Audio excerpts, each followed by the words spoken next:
Chapter 496. As soon as Lin Feng's voice fell, a loud noise could be heard from the crowd. Some people's eyes seemed to be glued to the entrance of the hotel. A woman was coming from there. The long black chiffon dress accentuated her white lotus-like skin. Under the illumination of the light, she looked even more alluring. There was an opening under the black dress, and everyone could see the woman's slender and fair legs. At her ankle, there was a bright red rose blooming there. It made people want to look again and again. However, none of those could compare to the temperament this person gave off. His face was still covered by a mask, and only his thin lips were exposed like lilac petals. The mask was also different from the others. It was surrounded by a bunch of pure black fur. Through the lustrous mask, people could only see a pair of black pupils. It was a deep and serene sea. Her black hair was like a cloud, hanging down in strands, half curling on both sides of her collarbone. On its head, there was a pair of devil ears made of black diamonds. Under the illumination of the light, it shone with an indescribable beauty.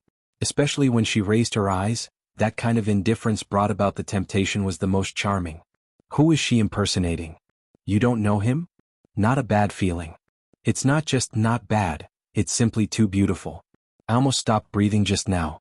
Is this also a fan? If it's a woman, she should be a fan. After all, Shui Yaoyao was the only girl in Supreme Alliance.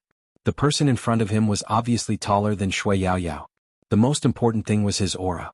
The kind of laziness that emanated from the inside out was really rare. They had never seen a girl more suited to the dark than the one in front of them. I really want to see what she looks like without her mask. When I saw her, I could only think of one word, which... There must be a lot of people asking her to dance today. The sounds of discussion rang out one after another. He didn't notice that Shui Yaoyao, who was sitting in the corner, was shaking and clenching her fists when she saw that figure. He did not know why, but he was a little nervous. Highness Jiao. That must be Highness Jiao. That black gauze dress. Shui Yaoyao had seen it at the Fu family. He had even seen Fu Jiao in a thin veil. It was just a real disguise. She had just seen it. It was so beautiful. Black swan was the only adjective she could think of. Elegant, noble, bewitching. He could even feel the aura of the feather. It was just a pity. Lin Feng didn't look over. He felt that his goal today was not to look at girls. Did the appearance of such a beautiful person have anything to do with him? What this masquerade party meant to him now was to find little Spade. On the other hand, Han Susu and her entourage, who had already arrived, sneered and took a sip of wine when they saw the figure who had captured everyone's attention. Just a little taller. Do these people have to be so exaggerated? In terms of looks, which one of us isn't prettier than her? It's all because of the mask. Who knows how ugly he'll look after taking it off? Yao Jia was the harshest among them, but she did not feel it. Furthermore, she felt that what she said was the truth. These people were just some small fans, and it was unclear what their family backgrounds were like. Those who know better should look at the ermine they wear, and the chains they wear on their wrists. The one who had just walked past, what did he have? Alright, don't bother about her. Han Susu put down her wine glass. Help me save some of my idol. He is different from others. Even if he wears a mask, his presence will be very strong. Chapter 497. The night went on. The lights from the ball shone down. Fu Jiao just sat there lazily, holding a goblet in her hand. She swirled it gently, and there was a faint smile on her lips. She had said it before. She liked this feeling. It was very interesting to hide in the crowd and watch people look for you. But she used to hide from the police. But today she didn't need to hide anymore. Because she saw Lin Feng walking towards Yao Yao. Lin Feng was indeed walking towards Shui Yao Yao. And he felt that his eyesight was very good, and he recognized her immediately. Yao Yao. His words came out of his mouth. Shui Yao Yao raised her eyes subconsciously. Fu Jiao held the side of her face and looked in the dark. She raised her pretty eyebrows. In the future, she would teach Yao Yao not to make a move when someone called her name. Hey, I found you. Lin Feng pulled Yun Hu and walked to the table in big strides. First, he glanced at Shui Yao Yao, and then he bent down and looked at the person sitting next to Shui Yao Yao. That person had messy silver hair, and he was wearing a pure black coat. Lin Feng closed the distance and continued to study. This should be Little Spade's style. Just when he was about to point at the person, a loud noise could be heard. No, it shouldn't be called a noise. It was the sound of people gasping. If Fu Jiao's appearance just now was amazing, then this person's appearance almost stunned the whole audience. There were many people who played the role of vampire aristocrats at the masquerade ball. But only he could be as cold and abstinent as a demon. Chinemo.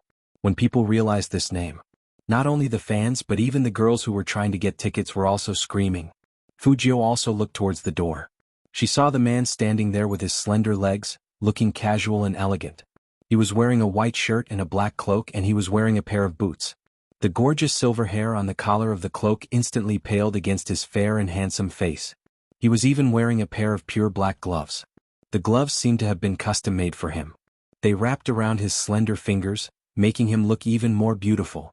There was a blood-red gemstone ring on his ring finger, which seemed to symbolize his identity as a vampire aristocrat. There were silver flowers on his black cuffs. Every part of it was dark and luxurious. When he turned to the side, his nose was straight and well-defined. Diamond fragments adorned the platinum mask on his face. His pure black hair fell down, making him look incomparably demonic. The young girls could no longer control their intense heartbeats and had already begun to scream. Almighty Qin! Almighty Qin! Almighty Qin! Listening to those voices, Yi Zichen felt a chill down his spine. Other than wanting to bring the Almighty home and raise him, Fujio had another thought. It wasn't easy to be a golden man like the Almighty. Thinking about it carefully, there was no difference between the Almighty wearing a mask and not wearing a mask, and there was no joy in participating in a masquerade party. With that slender and straight figure and that domineering and indifferent aura, he would be recognized as soon as he appeared. Just as Fujio was thinking about this, she saw that person's beautiful mountain-like back paused for a moment, as if he had sensed her gaze. Chapter 498. If Lin Feng hadn't stretched out his arm, Fujio would have been seen by Chinemo. Captain, here we are here. Lin Feng's voice was very recognizable at certain times. Hearing that voice, Chinemo turned his deep gaze over. Fujio had never been so thankful for Lin Feng's desperate gesture. She had to admit that the Almighty was really vigilant. She had only taken a photo, but he could actually sense it. Fortunately, besides Yao Yao, she also had brother Lin. In fact, the reason why Chinemo looked away was not because of Lin Feng. It was because he also saw Shui Yao Yao. Lin Feng was still excited. He quickly stepped forward and shared his achievement. Captain, look, I found little spade. Chinemo maintained his standing posture. He didn't sit down but suddenly bent down. With his left hand on the table, he slowly moved closer to Shui Yao Yao's friend in that small space. That girl's face turned red immediately. Even through the mask, one could see how nervous her heart was beating. After all, when Yao Yao asked her to come, she never said that she would meet Almighty Qin. And Almighty Qin was really much more handsome than he was on TV. Especially when he was dressed like this.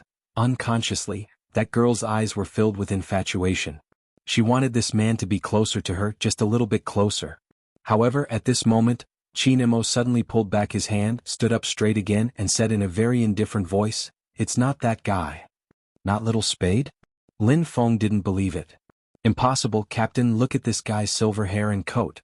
Chinemo glanced at that girl again. The coat is that guy's but the person isn't. Lin Feng was shocked and his whole body froze. But Yao Yao is clearly here and this guy's body shape. He did it on purpose for us to see. Chinemo took out a glass of red wine, raised his head and drank it in one gulp. But there was a hint of a smile that no one could see at the corner of his mouth. Lin Feng took out his phone and looked at the photo in the team's WeChat group. But there's no mistake, Little Spade must be here. Otherwise, why would he have a photo here? And he took a photo of you, Captain? Me? Chinmo's phone screen was smashed by him. He didn't look at the messages in the group chat. When he heard Lin Feng's words, he reached out and snatched the phone over. He looked at his own photo, his eyes dimming. I can't take the photo from here. Really? Lin Feng looked at the photo for a long time, but he couldn't see anything special about it. How did the captain know about these things? Chinemo didn't return the phone to him. Instead, he said calmly, if I were you, I would ask Shui Yao Yao more questions. Who knows, I might be able to get something out of her. Good idea. Lin Feng's eyes lit up. He didn't realize that this was just an excuse his captain had made up to take away his phone. Since it was already like this. Shui Yao Yao would never tell anyone about Fujio cross-dressing. Lin Feng would only be wasting his efforts. After sending Lin Feng away, Chinemo walked to the opposite side and stood in the middle of the crowd. He seemed to be measuring something with his eyes. Chapter 499. that kind of unmoving expression. Like a demon, he was still holding a glass of red wine in his hand, but his eyes took in everything. Was that guy trying to play a game of cat and mouse? Qin Mo compared the photo on his phone. He picked it up to take a look and lifted his lids. The elegance of his actions attracted many onlookers. Han Susu walked over with her people looking very happy. She took off her mask and smiled. "Big brother Qin, it's me, Susu." Qin Mo's eyes dimmed because someone had been interrupted. Han Susu was only good at reading people's expressions and could not tell anything else. She extended her hand and pushed her friend out. "This is Yao Jia. I didn't have the time to introduce her the last time. She's a Qin fan." Yao Jia blushed as she extended her hand to greet Qin Mo. The man put away his phone and said coldly, "I'm busy." Only 3 words. Not one more. Yao Jia's hand froze in midair. However, she only felt awkward for a moment before she retracted her hand. However, his heart was somewhat gloomy. She had seen Almighty Qin go over to Shui Yaoyao's side just now and saw their attitudes. Even though Shui Yaoyao was from the Supreme Alliance. Wasn't she also a Qin fan? Almighty Qin didn't cherish his fans at all. However, Yao Jia did not think too much about it. The person she and Han Susu hated the most was Shui Yaoyao, that fat pig. There was one more. The woman who had stolen their limelight was sitting in the corner not far away. Today is really not going well for us. After returning to their card bag, Yao Jia grumbled heavily. One fat pig isn't enough. Now there's another one. Han Susu took out her phone and sent a few words over. Her eyes lit up. Don't be sad. Let me tell you something. I'm going to have a very good sister coming back later. If she comes, everyone will have to step aside. Which sister are you talking about? Yao Jia knew that Han Susu's background meant that her friends were either rich or of high status. Han Susu moved closer to her ear and whispered a name. What did you say? Which? Han Susu reached out her hand to cover Yao Jia's mouth. Lower your voice. The only young lady of the Wu family? Yao Jia still couldn't calm down. I've seen her in her police uniform. She's so beautiful. She's my goddess. Han Susu laughed. She'll be here in a while. When that time comes, she won't be able to steal the limelight from our circle. Moreover, the Wu family and the Qin family have always been on good terms. Are you implying that the Qin and Wu families intend to? Yao Jia guessed. Han Susu pretended not to care and said, I'm not sure yet, but Sister Wu and Brother Qin have always had a good relationship, you know? Yao Jia nodded. Although she felt that it was a pity that Almighty Qin was likely taken this time. But now, compared to those, she was more willing to receive the attention of others. That was because there were already more than 8 people who wanted to invite the cross-dressing woman to dance with them. Even Shui Yaoyao, that fat pig, had somehow gotten lucky and was invited once. But no one was interested in them. To people like Yao Jia and Han Susu, this was no doubt a slap in the face. Therefore they had to get back at them. And at that moment, Qin Mo, who was standing right in front of them, suddenly stopped in his tracks. He pulled up the photo again and compared the angle. That pair of deep black eyes could not block out the resplendent light even through the mask. Chapter 500. On the other side, Fujio didn't realize that the photo she sent to the group would reveal her whereabouts. After all, according to the rules, she had to send 3 photos to prove that she came to the scene dressed as a girl. One of them had to be sent after midnight, and her face had to be taken out of the picture. So Fujio was quite serious about completing her task. After taking the first photo, she began to think about how to take the second one. At the same time, she was also wary of Qin Mo, who was shaking his wine glass in the crowd. But when that person suddenly turned around and looked at her without warning, Fujio took a step back. It was so dark, Almighty Qin shouldn't be able to find her. However, that person continued to walk towards her step by step. She was in the dark and the Almighty was in the light. She could clearly see the rubble on that platinum mask. She could even see that the corner of his mouth was slightly raised and he was smiling like a ghost. It seemed to be there but not there. It entangled her heart and it felt like she was being locked. At that moment, it was as if the surrounding dance music was silent. When that deep gaze fell on Fujio, Fujio was stunned. She even had the illusion that she couldn't breathe. Did the Almighty recognize her? Not likely. Half of her body was hidden in the dark. He shouldn't have recognized her. But how could she explain the tall and slender figure that was getting closer and closer to her? He was so close that she could even see the silver flowers on his cuffs and the custom-made black gloves. It was unrealistic to run away now. Could it be that she had really been recognized? Fujio didn't move. She was still leaning on the sofa lazily, her long legs slightly exposed and the smoke filled the air. This was the kind of calmness she needed. Even though she had a lot of thoughts in her mind, her expression was lazy and seductive, without a hint of panic. She even picked up the wine glass and took a sip of the red wine. Since she had decided to take a gamble, she would pretend until the end. The distance between the two of them was getting closer and closer. Fujio felt like she was back in the Fifth Avenue. Being caught, and by the same person at that, was her biggest shortcoming since she entered the industry. As the man got closer, that thick scent floated over, bringing with it an invasiveness that had never existed before. Under the light, the man's eyes were like broken stars. It was as if nothing could hide from him. Finally, he walked in front of her. At this moment, Chin-mo saw the person sitting in the darkness clearly. No, it should be said that the first thing he saw was her long and slender legs. Her legs were very beautiful. They were as fair as jade and looked even more delicate in the dark night. In particular, she was wearing a pure black muslin dress, which made her legs look even more slender. There was also a blood-red rose at his ankle. It looked as if it had just bloomed, and it was as tender as a drop of water. The black dress didn't stay still. As it moved, it was even more beautiful than the lights. Below the slightly open collar was a beautiful and delicate collarbone, and below the collarbone was a woman's beautiful hook. That curve made Chin-mo's eyes darken a little. Moreover, as soon as he raised his head, he could see the other party's eyes. It was so black and clear that it even glistened with water. Very. These two words flashed across Chin-mo's mind. But in an instant, he clenched his fists. All the blood in his body seemed to heat up. Chapter 501. However, Fujio, who was being stared at by him, could only see that pair of eyes staring at her. They were dark like stone, flickering. It was probably because Chin-mo was here. So even the eyes behind him were full of astonishment. Especially Han Susu and her group, because they never thought that Almighty Chin would be by that woman's side.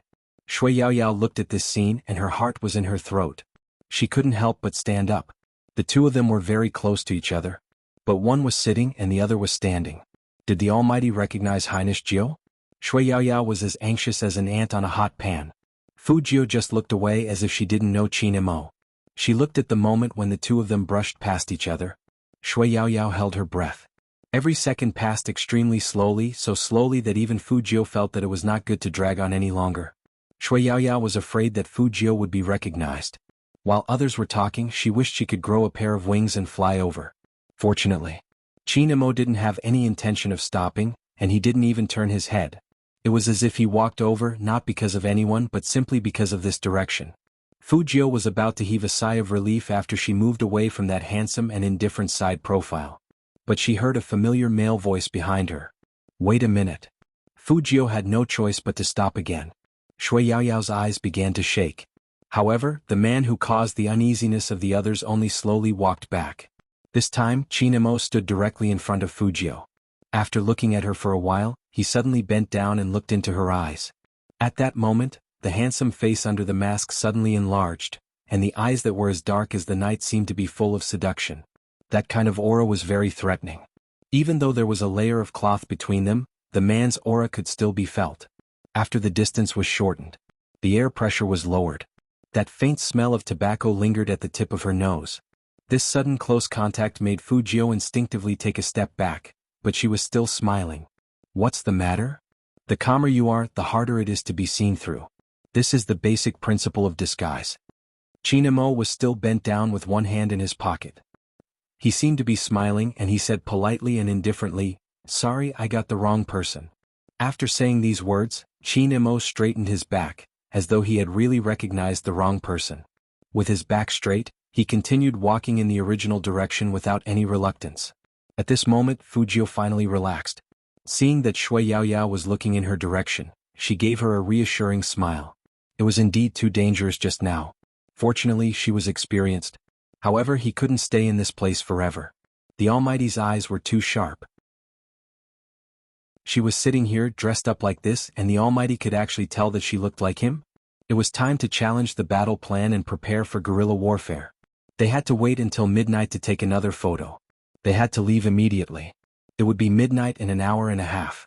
Fujio glanced at the clock hanging in the middle of the hotel, then walked to another corner to take a second photo. When it was sent to the group, our classmate Fujio had no idea. Her every move was seen by Almighty Qin. That was the hotel's surveillance room. This was the place Qin had left for. The security guard in the surveillance room stood beside him and asked the man politely, "Boss Qin, are you only looking at this lady?" Chapter 502. As soon as Feng Yi heard that his Almighty had gone to the hotel's surveillance room, he thought something had happened, so he hurried over. But when he arrived, Qin had already pushed open the door and walked out. He was wearing black gloves, looking like a demon deacon. Feng Yi felt that there was danger no matter how he looked at it. He didn't know exactly what danger it was. He could only ask tentatively, "Co Qin, I received a call saying that you wanted the hotel to help you change the surveillance of the ball. Has it been changed?" Qin didn't say anything and just glanced sideways at him. That one glance made Feng Yi shut his mouth. He knew that he shouldn't ask what he shouldn't ask. Feng Yi had always been a qualified manager. "Then let's go back to the ball now. It's going to be midnight in an hour. Even if you don't participate in the Lights Out event, you have to dance with the girl with the most invitations today." Originally, Feng Yi just said it casually to change the topic. Unexpectedly, Qin said faintly, "I'll participate." "That's fine. Join? It wasn't surprising that Feng Yi was shocked. The Lights Out event was nothing else but kissing. For 3 years, no matter how many people there were, Almighty Qin had never participated in this event. What was going on this year? Feng Yi still had a dumbfounded expression on his face. On the other side, Qin took out his phone. On the synchronized surveillance screen, a certain someone was still biting a French fry, looking at where to take the last photo. Even if the clarity wasn't high enough, the basic movements and expressions could be seen. Qin looked at the certain someone walking back and forth on the screen. He pointed at the screen and spat out a few words with a smile. "Reckless kitten." Fujio didn't know that she was being watched. Who would have thought that Almighty Qin would change the surveillance of the ball? That was why capitalists were evil. Maijio was still seriously completing her task. She was bewitching all the way, rejecting no less than 20 invitations. Qin took in everyone's invitation. If he hadn't confirmed it with the surveillance, perhaps even Qin wouldn't have been sure that the woman in the black gauze dress and devil ears was that guy. He always thought that no matter how beautiful a guy was, he wouldn't feel comfortable in women's clothes. But Qin fingers brushed over the black swan-like figure on the screen. He thought of those watery eyes and his gaze deepened. Han Susu, who was on the left side of the ball, felt more and more upset as she thought about what had just happened. She took out her phone and sent a WeChat message. "Sister Wu, why aren't you here yet? You don't know, but Big Brother Qin actually walked towards a girl just now. That girl must be feeling proud in her heart now. Come quickly and let her have a good look. She's nothing." Walking towards a girl? When Wu Jun saw those words, her eyes narrowed. She floored the accelerator and stopped the car. Ignoring the security guards behind her, she tossed the keys behind her and strolled into the ball. Wu Jun was indeed beautiful, and her dressing was different from other women. He was wearing a military uniform, long leather shoes, and a leather cap on his head. Her straight and slender legs were even more beautiful than those of a model. His waist was tightened by the black leather belt, which made him look very free and easy. She was also the only one not wearing a mask at the ball. Chapter 503. Sister Wu, here we are here. Han Susu waved her hand. Wu Jun had the unique arrogance of the Wu family. When she lifted her chin, it was very beautiful. After seeing Han Susu and the rest, she smiled before walking over. "Who is this?" "I don't know. Probably not a fan. Could it be that Wu family?" "Which one?" "It's the Wu family multinational corporation in our province. Your favorite superstar is from their family." "Damn, so rich. To be honest, I don't care if I have money or not. I just want to know where my big spade is." "Me too." The person who spoke chuckled. "Maybe I'm old, so I don't have much interest in these things. But before I came, Turtle asked me to help her get a photo of Big Spade's mask, but I still don't know where he is." Some Spade fans were like that. But it didn't mean that others weren't tempted by Wu Zhen. She was referring to both men and women. Perhaps some people were like that. Once they knew that the other party was rich, they wanted to get closer to them. And being rich could even add points to some beauties. For example, if the person who came in without a mask and in a military uniform was someone other than Wu Zhen, they would say, "If you think you look good, don't wear a mask. Are you trying to attract attention?" Just like when Fujio appeared just now, No matter how enchanting and beautiful she was, they would find reasons to be bad for her. Because Fu Jiu didn't have the identity of young mistress of the Wu family. But Wu Jun was different. The moment she sat down, Yao Jia and the rest gathered around her. Han Susu raised her eyebrows. Sister Wu, do you see the woman in the black chiffon dress sitting in the corner? She was the one who Brother Qin walked over to just now. Wu Jun looked up and glanced over. They were all women, and they would always be wary of the presence of beautiful women. Han Susu nodded. Let's wait and see. Wu Jun smiled, but it wasn't very warm. There are bound to be many girls around him. I can't just take action every time there's a pretty girl. What about him? Of course Han Susu knew who Wu Jun was referring to. She was a little angry when she mentioned this. Big Brother Qin didn't even greet us. We don't know where he went from just now, but he's been staying with his team members. Wu Jun smiled and was about to head in the direction Han Susu had mentioned. Someone came over and asked her to dance. Han Susu and the rest laughed. What were they talking about? As long as Big Sister Wu came, she would soon surpass that woman who had appeared out of nowhere. After Wu Jun rejected the girl, Han Susu whispered into her ear, "The girl with the most invitations will have a chance to dance with Brother Qin. This is a benefit for Supreme Alliance fans." The benefits are so good? Wu Jun arched a brow. It's not that he doesn't like dancing. Han Susu shrugged. Big Brother Qin has agreed to all of your 3 years abroad. After all, it's the company's arrangement. I understand. Wu Jun's eyes flashed. Even though she had danced with Qin Mo before, she couldn't give such an opportunity to another woman, right? With this thought, Wu Jun smiled again. I'll head over to take a look. It would have been fine if Wu Jun hadn't moved, but now that she moved, she was heading towards Qin Mo.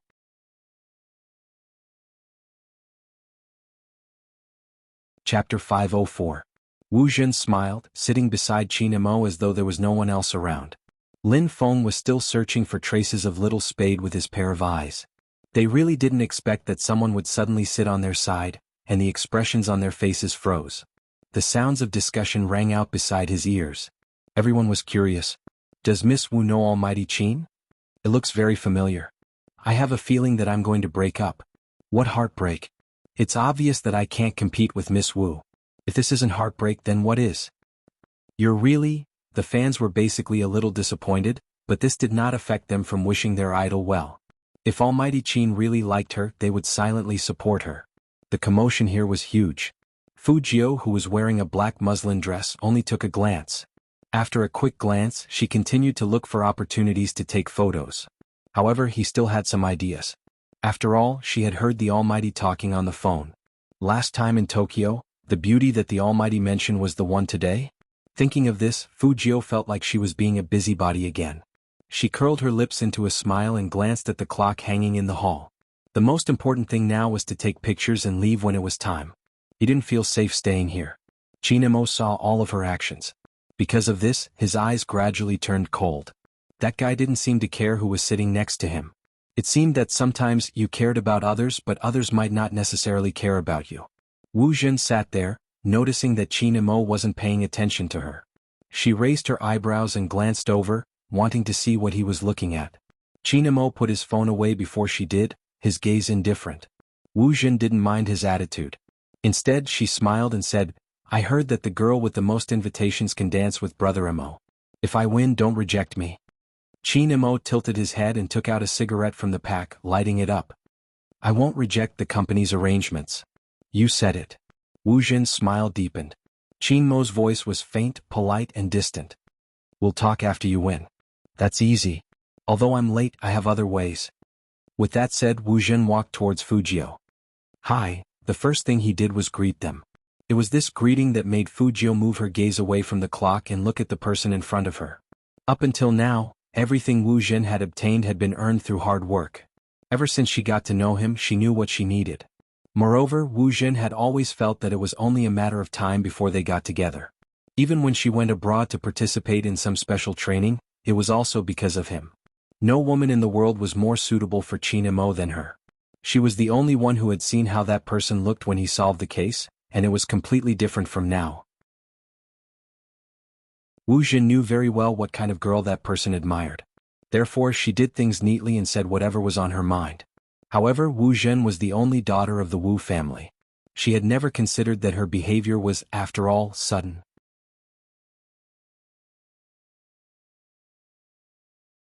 Chapter 505. Fujio didn't know what opportunity she would get if she received the most invitations. She had been thinking about disguising herself, completing the photo mission, and guarding against the Almighty. How could she have noticed such gossip? When Wu Zhen made the request, Fujio didn't reply immediately. Instead, she quietly waited for the other party to continue. The reason was simple. She didn't like the other party's attitude. Wu Zhen didn't expect someone to not give her face. She smiled lightly and continued, "Miss, do you have any doubts?" Fujio looked at her, leaning against the glass countertop. She raised her hand to get a glass of red wine and said lazily, "No." Wu Zhen narrowed her eyes, suddenly feeling that the woman in front of her wasn't easy to deal with. But she wasn't here to cause trouble, she was only here for an opportunity. Naturally, she wouldn't show any unhappiness. "Since that's the case, state your conditions." Fujio took a sip of red wine and smiled lightly. "Attitude." "What?" Wu Zhen didn't understand. Fujio smiled, her eyes revealing darkness under the mask. "I thought that if you want something from me, you should at least have a better attitude and not be overbearing." Hearing that, Wu Zhen clenched her fingers, then tilted her head and smiled lightly. "Looks like I have to explain. Because of my profession, I'm used to wearing a police uniform, so my style of doing things has naturally become like this. It's rare for me and Brother Mo to have a chance to dance together. Can you please let me have it?" Fujio's fingers paused. If it was such a chance. Of course she had to let him have it. Otherwise she would be the one dancing with the Almighty. Letting her have it would be a reason to escape. Giving it to her was a reason to escape. Fujio's lips curved slightly. Just after saying sure, Qin Imo walked over, his gaze sweeping across the room, making one feel extremely cold. "Sure? Looks like someone really needs a lesson." Fujio looked at that emotionless side profile, and her body involuntarily retreated. Maintaining a safe distance was the first choice. Qin Imo still looked nonchalant, but the knuckles of the fingers hidden under the black gloves were a little white. He didn't speak to Fujio as though he didn't know her. Instead, he turned his head and said to Wu Zhen, "Don't break Supreme Alliance's rules." Just a few indifferent words. Wu Zhen's pupils trembled as though she had received a huge blow. But very quickly she smiled again. "I was just asking this lady. Since Brother Imo isn't happy, forget it." Everyone watched from afar. They couldn't tell who Qin Imo was more willing to dance with. But in the end, according to the rules, the demoness won. Manager Feng stood outside the crowd thinking, "Stop fooling around. When has the Almighty ever followed the rules?" In the past 3 years, which year did he stay from the beginning to the end? He only showed his face and left. This year was special to begin with. What was even more special was that Almighty Qin was actually going to participate in the Lights Out plan. Didn't that mean that he would have to kiss his dance partner? F***ck, why did he feel that his Almighty treated that witch differently? Qin Imo didn't leave after he finished speaking. He still stood in front of Fujio.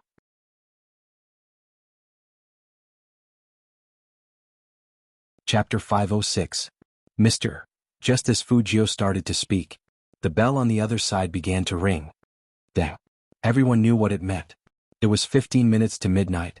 The melodious waltz played on time. Fujio looked at the man standing in front of her. He reached out his black-gloved hand and said indifferently, "Give it to me." "Give what to me?" Fujio raised her eyebrows. "And." That voice seemed to despise her for being stupid. Fujio still didn't move. She was thinking of ways to reject this dance. How could she dance just like that? Qin Mo's deep eyes looked at that fluffy head. There was no emotion on his face, but his eyes were dark. Based on his understanding of a certain someone, she must be thinking of how to escape. What a pity, at this point she still wasn't willing to dance with him. How could she let a certain someone escape so easily? Just as Fujio's eyes were still drifting, her left wrist was suddenly grabbed by someone. Because of this action, it wasn't within her expectations. Fujio's whole body leaned forward uncontrollably, and the tip of her nose bumped into Qin Mo's chest. The faint smell of tobacco on the man filled her mouth and nose. It was quiet and cold, and it smelled familiar. The people behind him, whether it was Wu Zhen or the members of the Supreme Alliance, couldn't hide the shock on their faces. They probably thought that Qin Imo shouldn't have been so focused. Only Fujio didn't feel anything. That was because an emotionless male voice rang in her ears, "Stand properly." These two words were very much like the Almighty's usual style. So, the Almighty shouldn't have known it was her until now. However, the two of them were too close to each other. Every time she moved, the man's tobacco smell would follow, and Fujio had nowhere to hide. Fujio could clearly see the high bridge of his nose and the irresistible allure of his sexy thin lips. He was looking down at her. That pair of beautiful eyes under the mask was like a deep well, indifferent and noble. She wanted to pull her hand back. But he had already started to lead her to dance. Fujio knew that it would be too pretentious to shake off the Almighty's hand. She thought that as long as they didn't stick together, they wouldn't be discovered. Shui Yaoyao, the only person in the know, was speechless after seeing this scene. He looked at the two people on the dance floor. There was only one thought in her mind, and that was that they were a good match. Whether it was his height, temperament, or that indescribable feeling.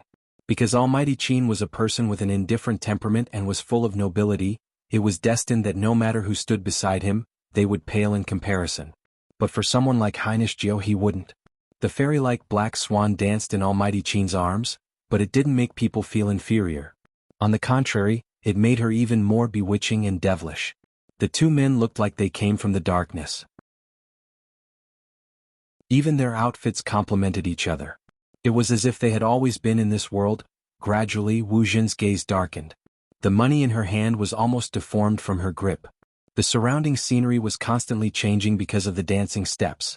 The lights in the ball were dim, so Fujio could only see Qin Mo's eyes flickering. She couldn't even see the reactions of the people around her.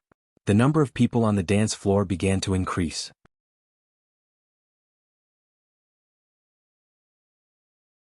Chapter 507. When the lights dimmed, her sense of touch became more sensitive. The man's unique breath blew on Fujio's neck, making her move uncomfortably. Fujio had never danced such a melancholy dance before. She was afraid that the two of them would touch. But even with such a distance between their chests, Fujio could clearly feel the warmth from Qin Mo's body. Her black dress was made of gauze, and one of the Almighty's hands was on her waist. Then, along with the rhythm of the dance, they touched again and again. For a moment, there was an indescribable numbness in her tailbone. However, at this moment, the man lowered his eyes and leaned his thin lips against her ear. His voice sounded emotionless. "Don't lose your balance, understand?" Fujio finally witnessed how cold the Almighty was when he treated girls. But at this moment she had better not speak. What if she opened her mouth and attracted the Almighty's attention? Anyway, the dance had started. She might as well finish the dance like this. Then she could retreat. The reason why Fujio had this idea was that she didn't expect that Lin Feng would still be looking for her even though it was almost midnight. His voice drifted into her ears. "I bet little Spade is nearby. He sent a photo just now. At midnight he will take another photo. Let's watch who will raise their phones." Fujio heard that and laughed in her heart. "Brother Lin, you don't have to raise your phone to take a photo. Plus, I won't take it at midnight." Later, when everyone was counting down, she would turn on the camera function of her phone and delay the photo by 10 seconds. But when she thought about this, Fujio didn't know about the Midnight Lights Out event. After all, she was a newcomer in the Supreme Alliance. It was her first year attending the New Year's Eve party, so it was normal that she didn't know. In fact, Shui Yaoyao didn't know either because she didn't ask around. Plus, her attention was on Fujio. She could tell that she was worried about Fujio. But because of this worry, the hand on her waist tightened after being noticed by Qin Mo. Fujio naturally didn't know what was going on with the Almighty. She just looked at the man's cold eyes. She could only sense his impatience. It seemed that the Almighty really didn't like girls. However, this was also a good thing for her. Since the Almighty didn't want to break the rules, he definitely wanted it to end sooner than she did. At that time, once she left, she would no longer have to suffer this kind of mental torture. She had to constantly be on guard against being discovered. It was too tiring. Compared to wearing men's clothing, it was even more tiring. "Is dancing with me boring?" The man's deep and graceful voice slowly sounded. Fujio couldn't speak, so she could only shake her head. She thought to herself, "Almighty, you are the one who looks bored. Don't worry, it will be over soon." With her eyes lowered, Fujio didn't notice how dark Qin Mo's eyes were when he said that. And Manager Feng, who knew the inside story, really couldn't sit still. She looked at the clock again and again, and looked at the two eye-catching people on the dance floor again and again. When the host came over and told him that there were only 3 minutes left until midnight, he was about to pass the microphone to him. Fengyi was completely nervous. Every year went by like this. It was just a lights-out event at midnight. Why was he so different today? It must be the Almighty's influence.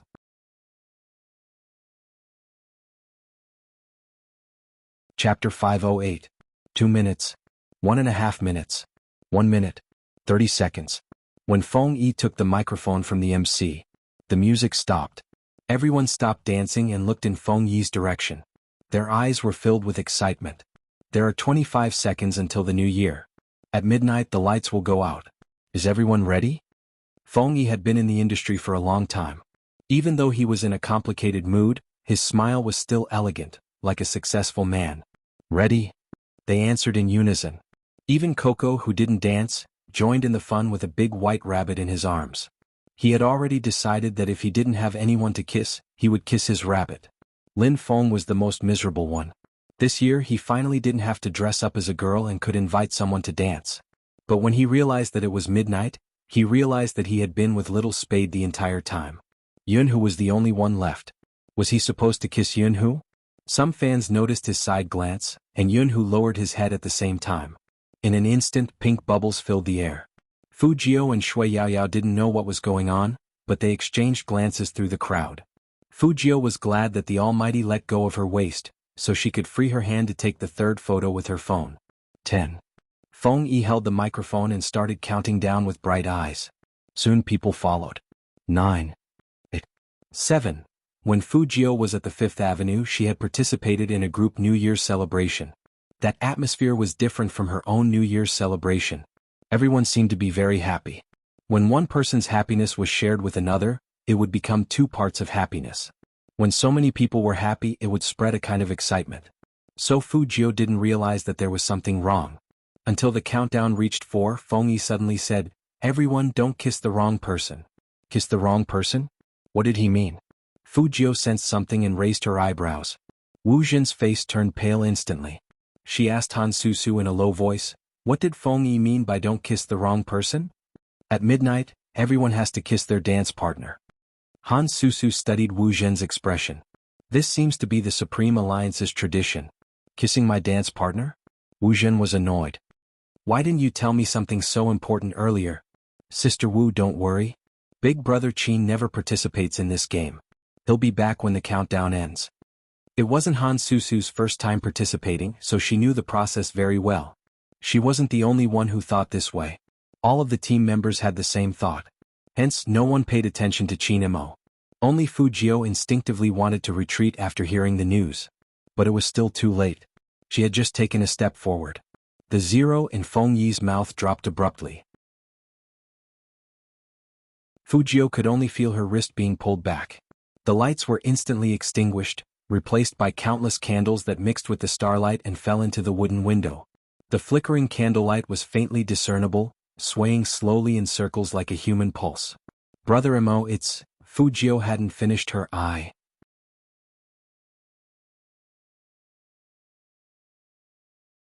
Chapter 509. Just like that, he kissed the person in front of him as if there was no one else around. When the unexpected breath was imprinted on Fu Jiao's lips, it was as cold as snow. There was only a blank in her head. There was a faint smell of tobacco. He didn't give her any chance to resist. It should be said that she didn't expect Qin Mo to kiss her. Because according to his habits in the past, he should have come back. But at that moment, everyone froze. Everyone's expression was indescribable. Fu Jiao wanted to use her usual fighting skills to resist. But the man was one step ahead of her. He pressed her wrist and held the back of her head with his other hand. His tall figure leaned forward and deepened the strength of the kiss. Even Qin Mo himself didn't know that he just wanted to teach someone a lesson. But after seeing those watery eyes, he couldn't help but kiss her. That taste. He was fascinated by it. It was sweet, soft, and emitted a faint fragrance. It was almost impossible to resist the urge to have more. Fu Jiao wanted to resist, but he pressed her against the long dining table. He forced Fu Jiao's lips and teeth open with his tongue. It was like a hurricane that swept away the sweetness with the taste of candy.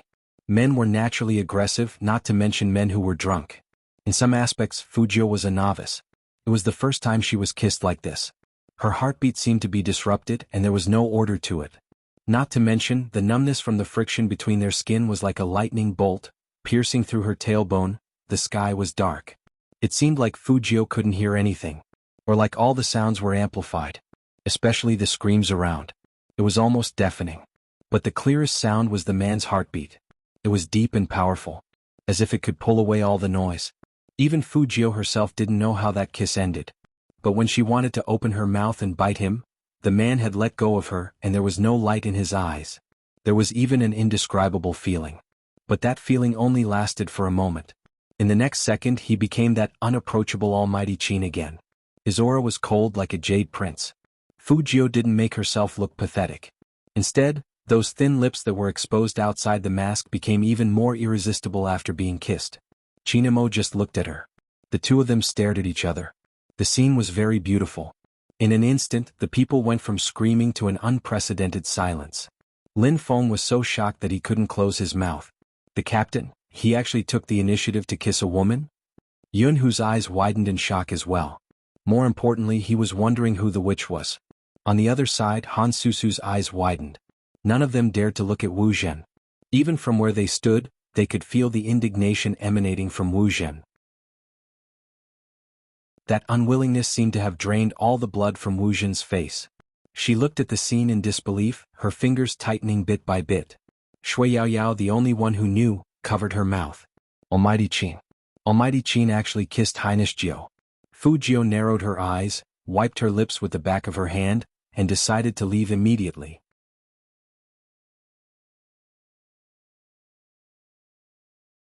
Chapter 5:10. After saying that, he just looked at her quietly. It was as if he wouldn't let her go if she didn't tell him the truth. Fujio suddenly felt a little depressed. But her wrist was still held in his hand. There were many people here, and it was very inconvenient for her to move in her black dress. Did you call me Brother Mo? At this point, the man suddenly stopped talking and raised his hand to grab her hair. Fujio knew he was suspicious, so she raised her hand to protect herself. Her expression became even more depressed. To avoid being exposed in public, she decided to strike first. Okay, that's right, it's me, Fujio. This is a wig. Chinamo looked at her lowered fluffy head and curled up his thin lips outside the mask. He pretended to be surprised. Why didn't you say it was you earlier? Fujio wiped her mouth with the back of her hand again. I wanted to say it, but you moved so fast that I lost my first kiss. First kiss? Chinamo raised his eyebrows. Lord Jiao is experienced in confessing. How could it be your first kiss? Fujio. Was it appropriate for the Almighty to bring up a confession at this time? And why did he call her Lord Jiao? She was depressed. Chinamo looked at the redder lips of the person in front of him. He moved his fingers to stop the man's movement. His eyes were a little heavy, but his voice was indifferent. It was just a kiss. Do you have to wipe it? Fujio didn't want to wipe it, but she could still feel the faint smell of tobacco. It was all because of the Almighty's strong presence. Even if you want to wipe it when you get home. Lin Feng is here and he has been looking for you for a long time. Do you want to say hello to him before leaving? Fujio knew the Almighty very well.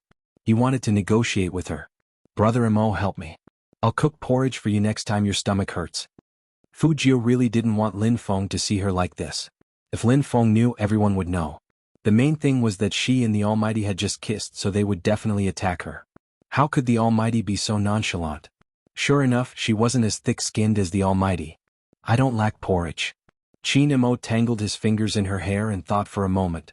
Same as before. Fujio looked at Lin Feng, who was getting closer and closer. Same as before? What were the conditions before? Could it be that this guy had never taken his words to heart? Chinamo narrowed his eyes dangerously, then laughed coldly. No puppy love, stay away from girls and boys, don't flirt with anyone you see. I don't have a girl or a boy, Fujio retorted. Chinmo's voice was calm. Shui Yaoyao, you guys are too close. The team doesn't allow relationships between members, it will affect the competition. So it was this. Fujio was just about to say something when she saw Lin Feng looking over suspiciously. She turned sideways and smiled lightly. Brother Mo, we can talk about this later. I have to retreat now. Cover me. Chinmo's eyes flashed. He agreed, but he had an additional condition. Do you know the side door of the hotel? Wait for me there. Fujio. You want me to wait in this dress? Agree first, we'll talk about it later. Unfortunately, Chinamo lowered his head again. He bent down and whispered in her ear, You're not allowed to leave with anyone. If I don't find you later, you should know the consequences. No one knew what they were talking about.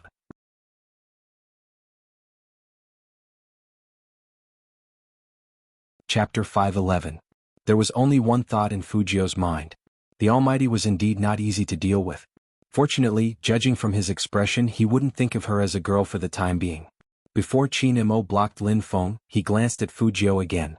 The warning in his eyes was very obvious. Lin Feng was still tiptoeing as he watched. He wanted to see who was so charming that his captain actually kissed him. He was stopped by the captain just like that. Lin Feng stuttered, Captain, just now why did you? Qin Mo was very calm. The company arranged it. It must be Feng Yi's idea. Therefore, whether it was Lin Feng or Yun Hu, they all looked toward Manager Feng. Feng Yi opened his mouth, thinking that the company only allowed you to invite dances. Did they allow you to kiss? He wouldn't take the blame for this, not at all. But Lin Feng wasn't stupid. Every year, the captain wouldn't agree to the company's arrangement. Why did he agree to it this year? Qin Mo also knew what he wanted to say. He raised his hand to look at the watch on his wrist. He put one hand in his pocket and looked very indifferent. It's 3 minutes past midnight. I have to go back. If you have any questions, you can ask Feng Yi directly. As the manager of the Qin Club, he should know how to deal with this kind of situation. He will tell you everything you want to know. When Qin Mo said this, he looked at Feng Yi. Manager Feng was speechless. After being reminded by the Almighty, he realized that there were still a lot of fans here. Especially when there were a lot of fans. An Almighty like Qin Mo would definitely think of a lot of unexpected things. One thing happened. It was originally very simple. But when the fans saw it, it wouldn't be simple anymore. For example, who was that woman? Why did Almighty Qin kiss her? And so on and so forth. So Feng Yi's eyes turned and he revealed his most gentle smile. It was indeed arranged by the company as a fan benefit to give back to everyone. In fact, there had always been benefits. It was just that the Almighty never cooperated with some that crossed his bottom line. Why did he do it this time? Would he kiss someone? Looking at the back of that tall figure leaving. It wasn't only Feng Yi who thought so. Wu Jin had the same idea. When she saw that scene, her body was almost swaying. Something changed in his heart. She had been begging for so many years, but she had not gotten it. If that woman just now could give the opportunity to her, would the one who was kissed become her? Even if he didn't, at the very least it would not be like this. Wu Jin really couldn't understand why she was attending this masquerade party. She couldn't understand why she had done so much. Why didn't that person respond to her? Sister Wu. Han Susu looked at her worriedly. Wu Jin didn't reply. Han Susu only felt that the other party's gaze was very scary. But in the next second, Wu Jin chuckled lightly. So playing games is more of a sacrifice than being a police officer. For the sake of the company, you have to sacrifice your kiss. When Han Susu heard this, she immediately said, if it wasn't for the welfare, Big Brother Qin wouldn't even touch them.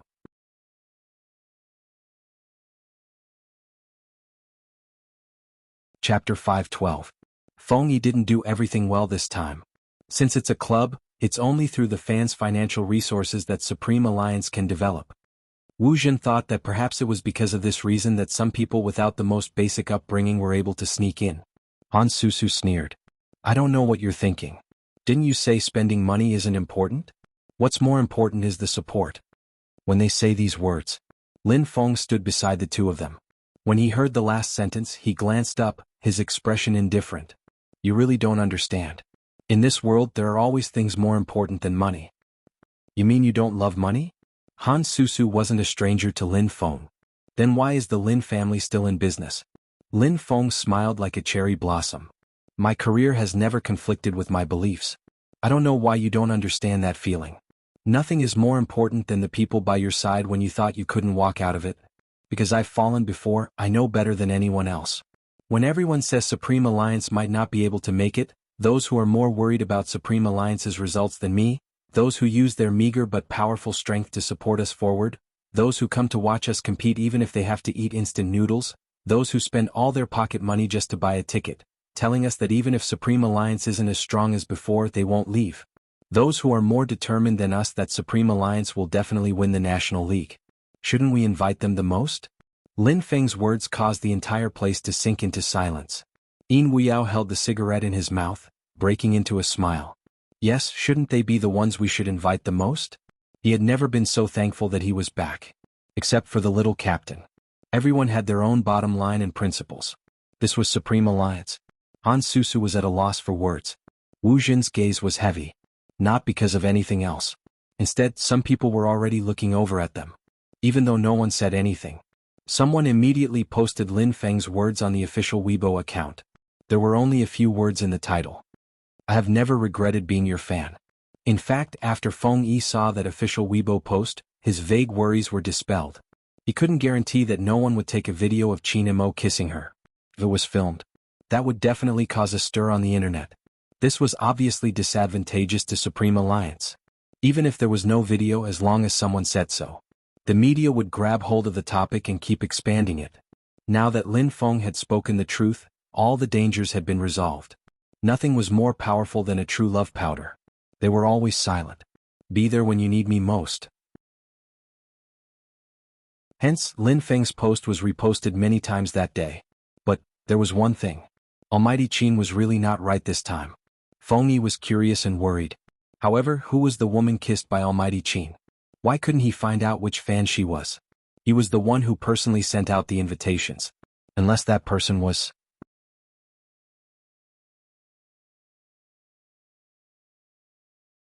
Chapter 513. Feng Yi was frightened by his own thoughts. And he was terrified. First, he took a deep breath and told himself to calm down. Don't always let your imagination run wild. Maybe it was just someone who sneaked in. Bullshit.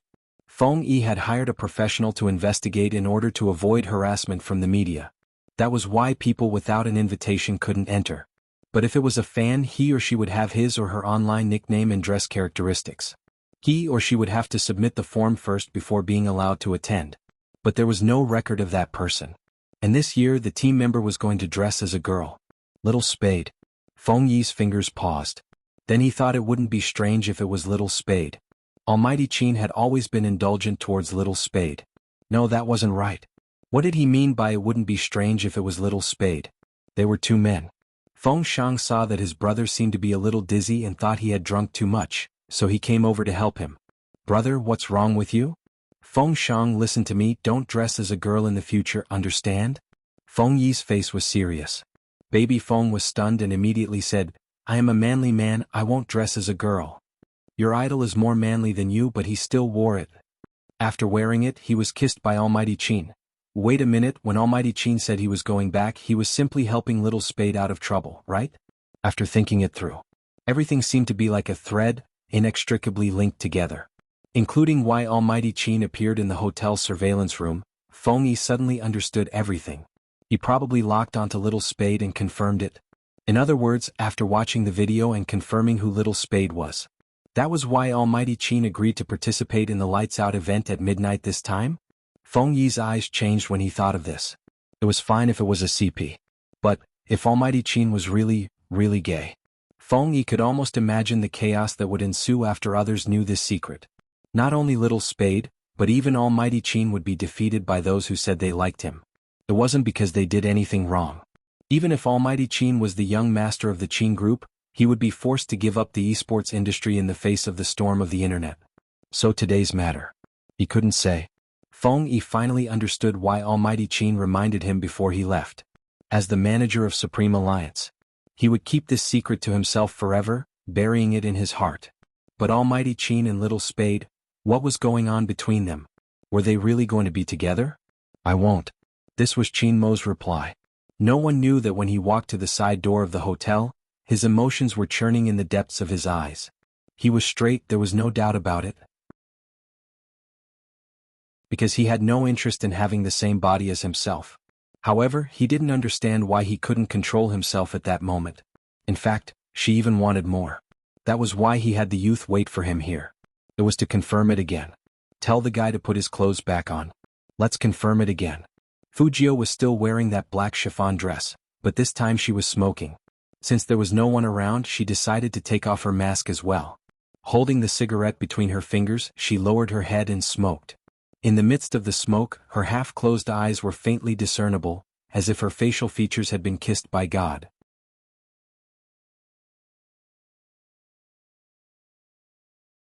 Chapter 514. Qin Mo's eyes dimmed when he saw this. He strolled over, took out his hand from his trouser pocket, took Fujio's cigarette and put it on his thin lips. Fujio looked up and smiled. Look at me, I'm so obedient. You don't have a car, right? Chinamo held the car key and said calmly, "You can drive later. Put on the mask first." The reason why he said this was because when he looked at this face, Chinamo had a feeling that he wanted to destroy something. Fujio clenched her fingers and smiled. "No, I'm underage. Underage can climb over walls but not drive." Chinamo raised his eyebrows. Fujio sighed. "Brother Amo, you can't keep poking at my wounds just because you kissed me wrongly. I said it was me but you didn't listen and kissed me." Fujio thought about it just now. The Almighty was a straight man and he couldn't accept this kind of thing. After all, the Almighty didn't recognize her at that time. After hearing Fujio's words, Chinamo reached out his hand and flicked that guy's head. He said calmly, "You're too slow. It's just a kiss, it's nothing." Fujio hooked up her lips. "If you feel uncomfortable, you can find a girl to kiss." Hearing this, Chinmo's eyes dimmed completely. This time he didn't say anything. After turning around, he said to Fujio, "Let's go." That voice sounded like it was mixed with fog, and there was an undetectable loneliness in it. At that moment, Fujio thought she heard it wrong. How could that person be lonely? She paused, then paced to catch up. Chinamo seemed to be suppressing something. After opening the door, he took out a bottle of water, opened the cap and took a sip. Then he closed it again and threw it into the car casually. "Get in." This was Chinmo's second sentence. There was still some distance from the dance party to the city center. The main thing was that it wasn't easy to walk at night in Rivertown. The haze was so thick that visibility was very low. Fujio didn't know if the Almighty felt that he had kissed a boy, so he couldn't accept it and was preparing himself mentally. But at this moment, no one seemed to have the time to care about the fact that Chinamo had drunk and was driving, because Chinmo's indifference was so obvious. As a result, when Fujio wiped her lips again, he suddenly opened his mouth and warned, "Wipe it again. Do you believe that Big Brother will teach you again what it means to kiss?" Fujio tilted her head, looked at that handsome and noble face, and thought that he really couldn't accept it. But it was her fault if she rubbed it. If the Almighty hadn't bitten her so hard, her upper lip wouldn't be so numb and swollen. She listened to a certain someone muttering to herself. Chinmo's eyes warmed up a little. But when it warmed up to a certain extent, his deep gaze landed on the upper lip that someone was talking about. Then it slowly moved downwards, revealing a beautiful curve. Of course, Fujio noticed his gaze. Her heart skipped a beat. However, there was a faint smile on his face. "Do you feel that you're very real? If Lin Feng hadn't given me these disguises, I didn't know how many people would have recognized me." Chinamo didn't speak. He slowly narrowed his eyes, and there was an indescribable danger. But at this moment,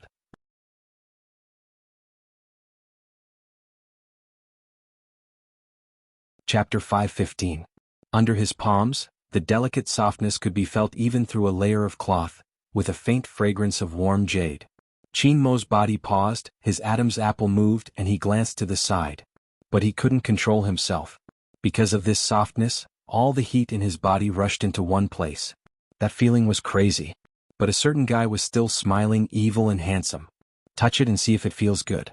It's so realistic that it can fool some otakus. If Chinamo had had a woman, he definitely wouldn't be so passive. But Fujio was betting on the Almighty's long-term indifference to women. He wouldn't be able to tell the difference between a real and a fake one. Any man would know that.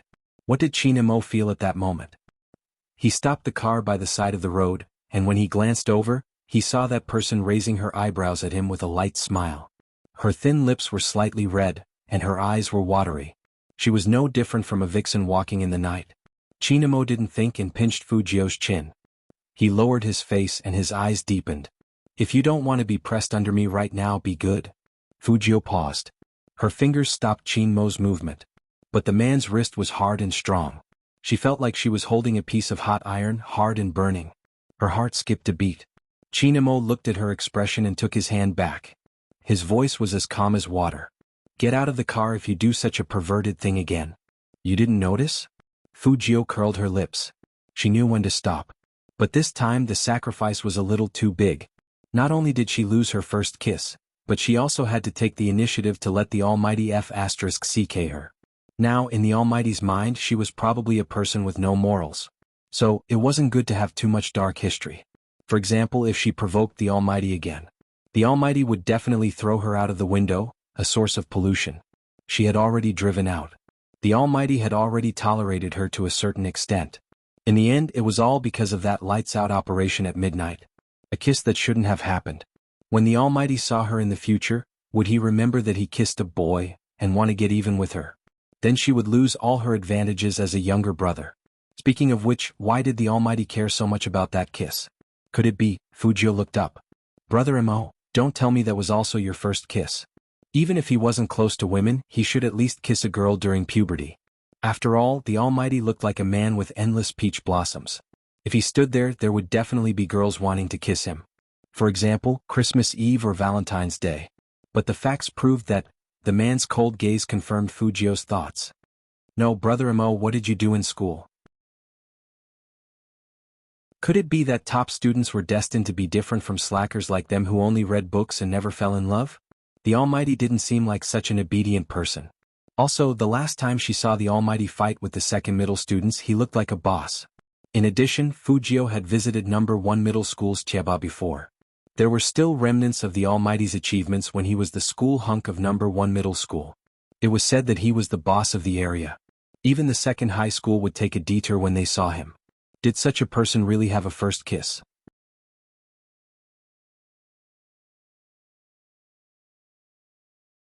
Chapter 5:16. Fujio. She just wanted to know when the Almighty would get over the fact that he had kissed a boy by mistake and stop mentioning her dark history. But Fujio didn't know what Chin-mo was thinking at this moment. The fog outside the car was still thick.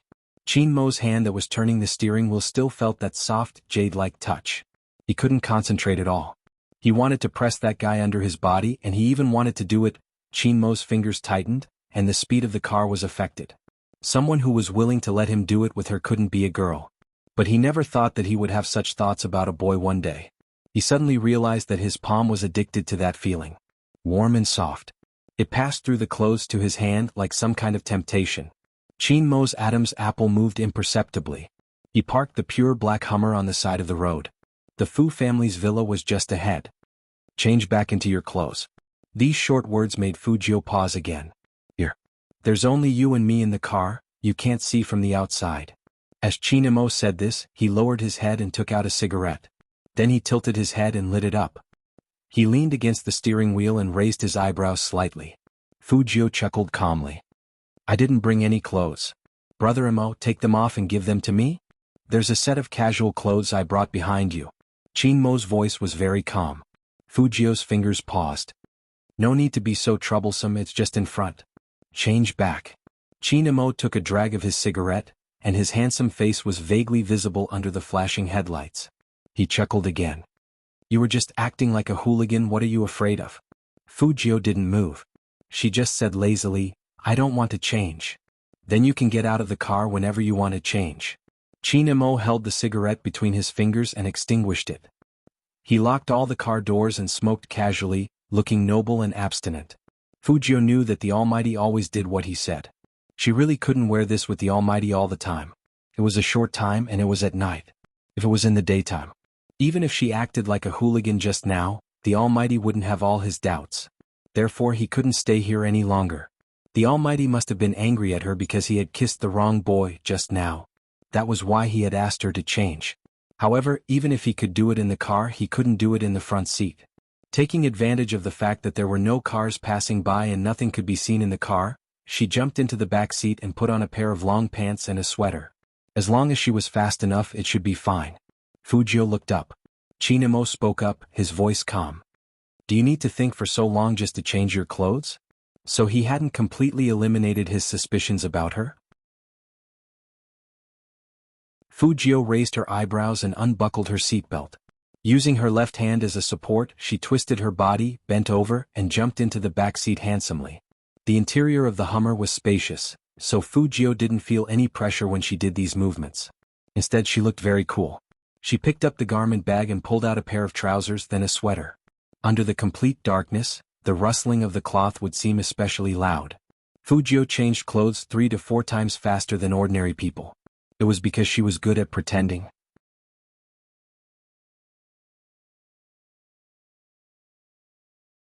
Chapter 5:17. There were only the two of them in the Hummer. This feeling made his throat a little dry. He wanted to relax. With a cigarette between his fingers, he tried his best not to look behind him, especially at the sound of clothes rubbing against each other. Instead, he tilted his head back slightly and looked at the haze outside the car.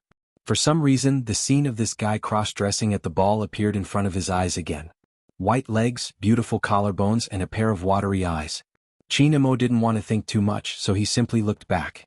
He just happened to see the youngster's waist. That white, smooth, and curvature from trying to put on a sweater was breathtaking. An uncontrollable thought came out of Chinmo's chest, drowning all the feelings he knew. An indescribable heat rose from his lower abdomen, and that heat spread to every muscle. Even the hand that was holding the cigarette paused heavily. At that moment he even wanted to let the youngster sit on his lap without wearing anything. Or he wanted to take off all his clothes in the car and teach him a lesson. He wanted to teach him a lesson until his watery eyes were really watery. The clearer the thought, the more uncontrollable the turbulence. In the chaos, Chinamo was very clear that his desire was different from that of any ordinary person. Because ordinary people wouldn't have such a strong desire for a boy who had the same body structure as them.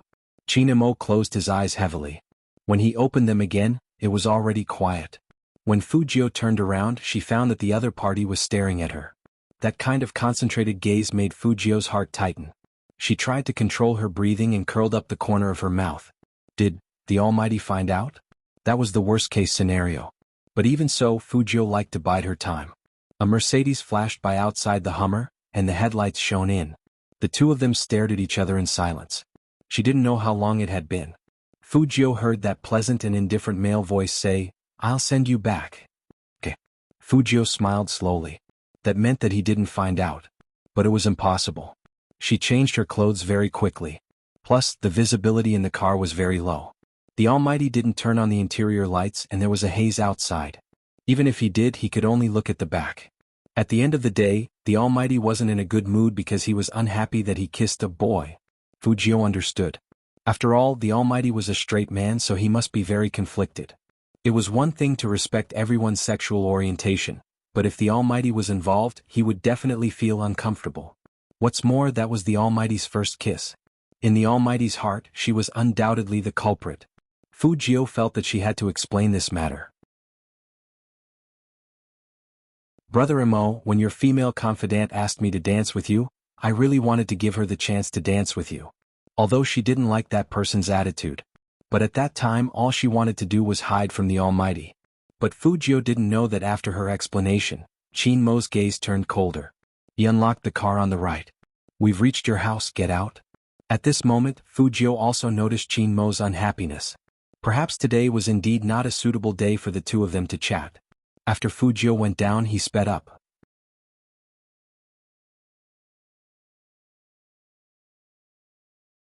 Chapter 518. Fujio looked at the Hummer disappearing into the night and rubbed her sweater with her fingers. She hoped that the Almighty would return to normal when they met tomorrow. Otherwise, it would be too depressing to attend this masquerade party. After leaving the Fu family, Chinamo didn't go home directly.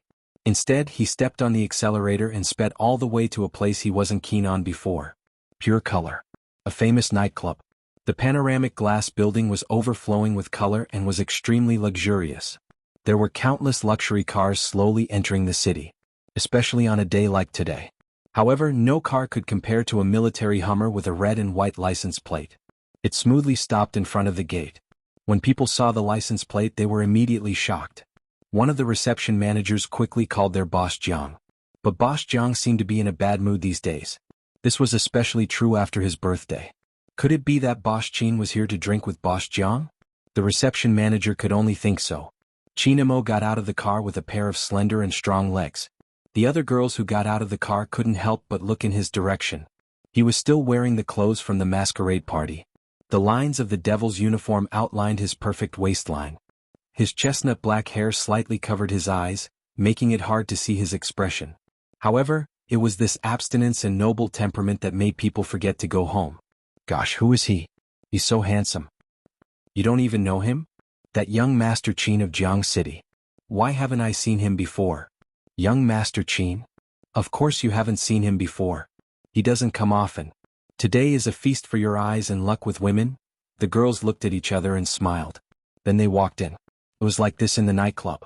Everyone could talk to each other and treat each other to drinks. Even some girls, if they liked someone and had money, would ask the waiter to give them a dozen drinks. So, the nightclub was a place that didn't create distance. It was also a place where Ong nightstand was flourishing.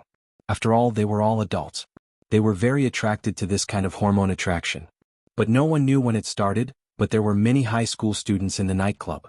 Perhaps this was the change of times. Because some high school students were richer than adults, they knew how to squander and enjoy themselves. Qin Mo's looks were lethal to anyone, let alone girls who were experiencing their first awakening of love. Seeing Pure Color's manager leading the way personally, some of the young ladies' eyes lit up even more. On this day, some of the girls who came to Pure Color were looking for opportunities to interact with Qin Mo. One of the girls couldn't take it anymore. She came from a rich family. She drank the wine and smiled lightly. If you guys aren't going, I will. Someone like Qin Mo should be more proactive. Are you crazy? The girl's friend held her back. However, the girl didn't think much of it. I'm not bad-looking, you idiot. No man can push away a woman who tries to get close to him. What are you worried about? Did you know that a while ago, someone tried to drug young Master Qin, but nothing was done? In the end, he never appeared in Pure Color again. Let me give you a piece of advice, don't go. The Qin family was, after all, a warlord. No matter how handsome and elegant Qin Mo was, he was ruthless.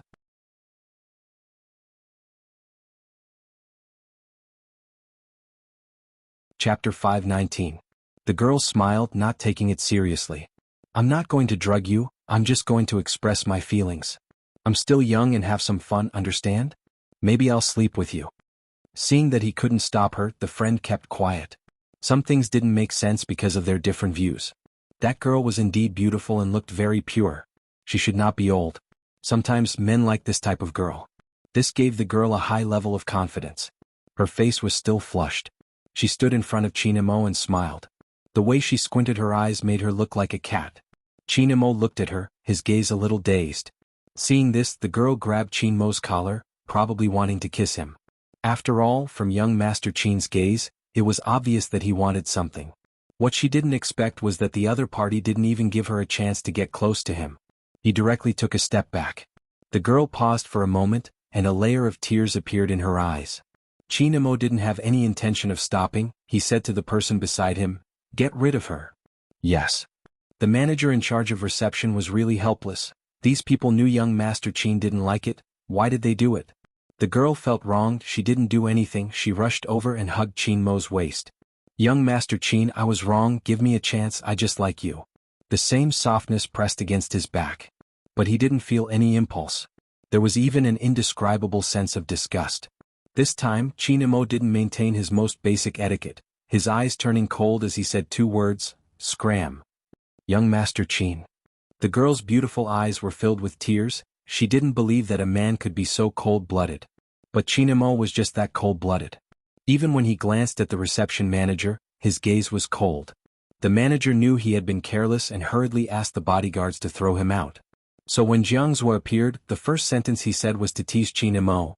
"These beauties, they can't act coquettishly to anyone, but they have to act coquettishly to a person without emotions and desires like you." Qin Mo didn't say anything. He took the red wine, pulled out the cork and poured it into the wine glass beside him. Then he lifted his head. He finished the glass. His side profile was handsome and quiet. Soon Jianghu realized something was wrong. What's the situation? Qin Mo's dark eyes didn't reveal any emotions. He sat on the sofa lazily and tugged at his tie. What would you think if a boy was too pretty? Jianghu was smart. When he heard that, his fingers froze and he turned towards Qin Mo. He had a premonition that what Qin Mo was going to say next would definitely become a secret that only the two of them would know. "I want that guy." Qin Mo tilted his head like a vampire noble from the darkness. "I really want to." The thing that Jianghu was most worried about had happened, but he couldn't help but ask, "Is that Fujio? Is it that obvious?" Qin Mo lit a cigarette and lit it. The surrounding temperature dropped several degrees because of his words. "But that guy treats me very normally." Jianghu opened his mouth but didn't know what to say. Qin Mo was the only one in the Qin family.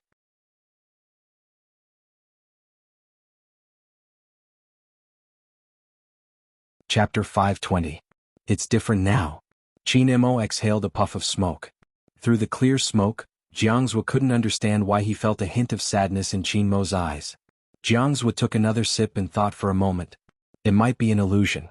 After all, you haven't been in a relationship and don't frequent these places like me. Sometimes, when you spend too much time with someone, you might feel possessive. It's not just possessive. Qin Imo glanced over at him. When I saw that guy in female clothes, I couldn't help but kiss him. Do you think it's an illusion? Jianghu frowned. Female clothes? Maybe that's the main point. You are interested in girls, that's why you have such a reaction. Qin Imo glanced at the cigarette between his fingers. Is that so? Jianghu nodded. At this moment, Qin Imo suddenly laughed, but there wasn't a hint of warmth in his eyes. Instead, he was like a devil, his voice slow. Do you know what I was thinking when a girl hugged me in the front hall? I was thinking that if that guy came to the nightclub and was seduced like that, those girls should go to hell. With that, he took a puff, his gaze dark. Because he can only be mine. Jianghu watched Qin Mo's expression, his heart thumping. What about him? Compared to me, he dotes on your sister more. They were together the entire day yesterday, what do you think? Qin Mo's voice was calm, so calm that it didn't seem like his usual self. Jianghu, if there's a guy who doesn't care about a girl's looks and figure but is gentle to her, that means he really likes her. Do you understand? From the start, Shui Yaoyao was different to him. Jianghu stood up abruptly. No. Qin Imo glanced up at him. What do you mean no? From the start, I was the one who was nice to the chubby girl. When Jianghu said this, he changed his usual flirtatious demeanor. His peach blossom eyes were filled with indignation. But the moment he finished his sentence, he paused immediately. Qin Imo glanced at him. I see. What? So that's how it is. Jianghu sat back down and smiled lightly. Don't overthink things. I don't have any feelings for that fat chick like you do for Fujio. But I just don't understand. Didn't I treat her well in the past? She missed me but I didn't let her go. She knew that I didn't want my dad to remarry, but when her mom asked for her opinion, she said she agreed. Qin Imo extinguished the cigarette in his hand. Are you happy that she doesn't miss you now? What right does she have to be unfilial just because she says so? Jianghu narrowed his eyes. Don't worry, it's impossible between her and Fujio. I have a way to deal with her. Qin Imo glanced at him. Regardless of what your plan is, don't hurt anyone. Of course, if you simply want to stop them from being together, I will provide you with all my support. Who do you think I am? Jianghu smiled. Fortunately, I have something that can threaten that fat chick. You can't go back on your word after sleeping with him. Qin Imo raised his eyebrows and didn't continue speaking. In fact, he wasn't worried about Shui Yaoyao. But that fellow didn't care about him at all. Otherwise, he wouldn't have asked him to find a girl to try kissing. As long as he thought about this.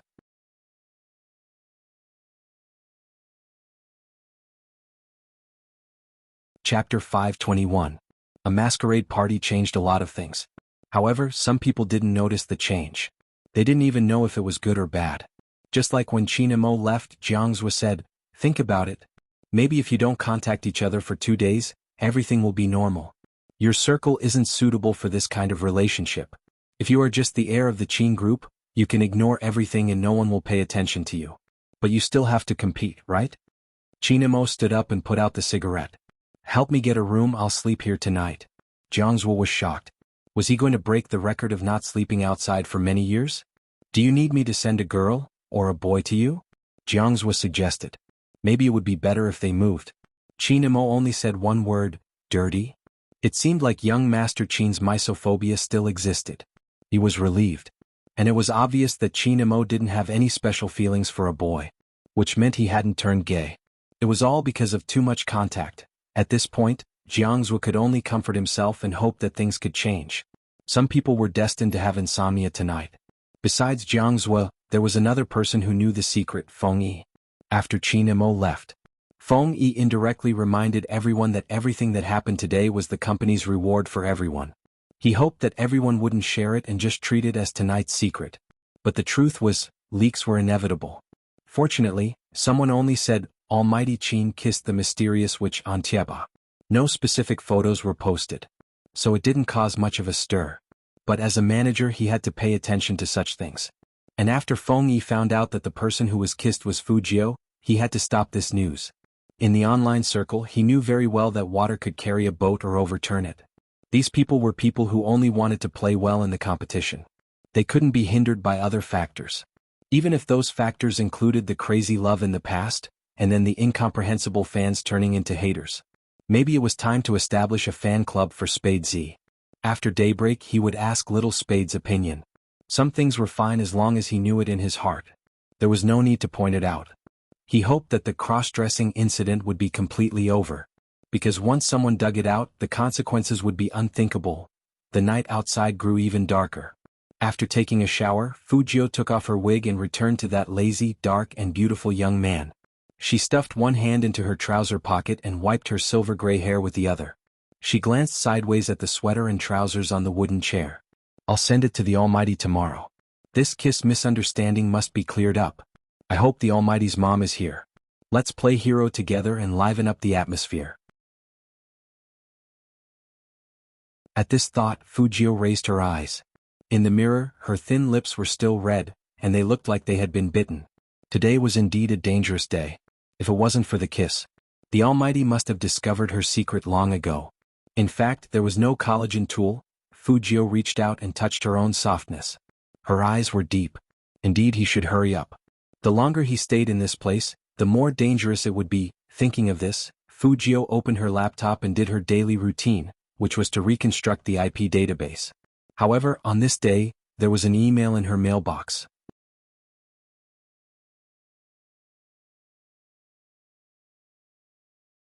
Chapter 522. Fujio's fingers stopped typing. A hacker would always have a lot of emails. And no one would know about her emails. Except for Ashino.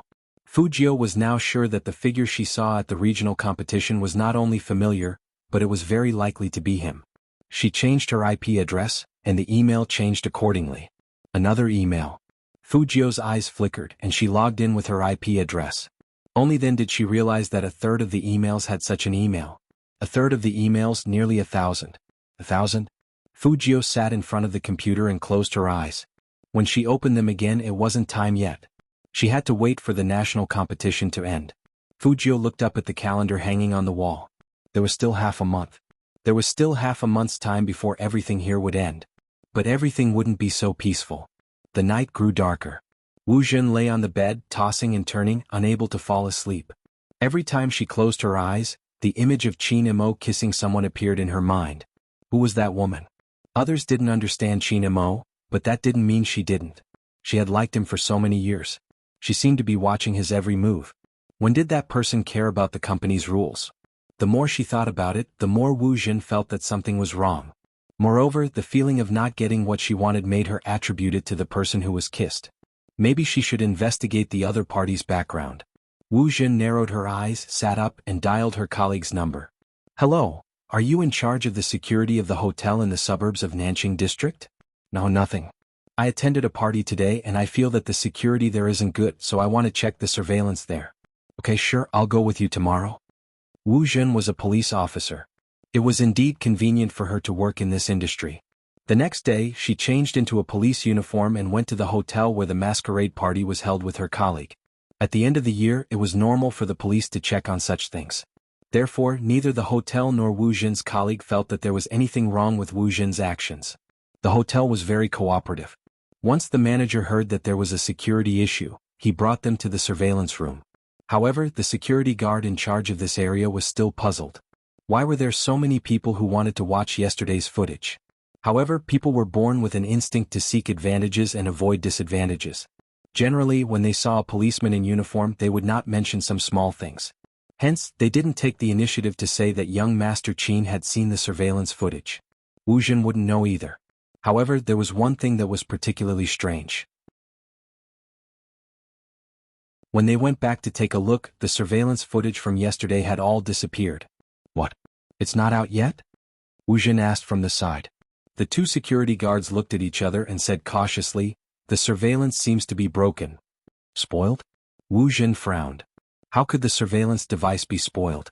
We're not sure either. The security guard guessed. It should be a problem with the system. Wu Jun didn't achieve her goal and her face turned cold. You are in this line of work. How can you not know this? The security guard fell silent.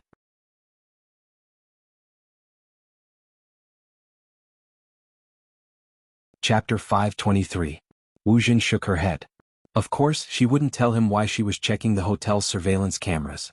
That colleague had a good relationship with her.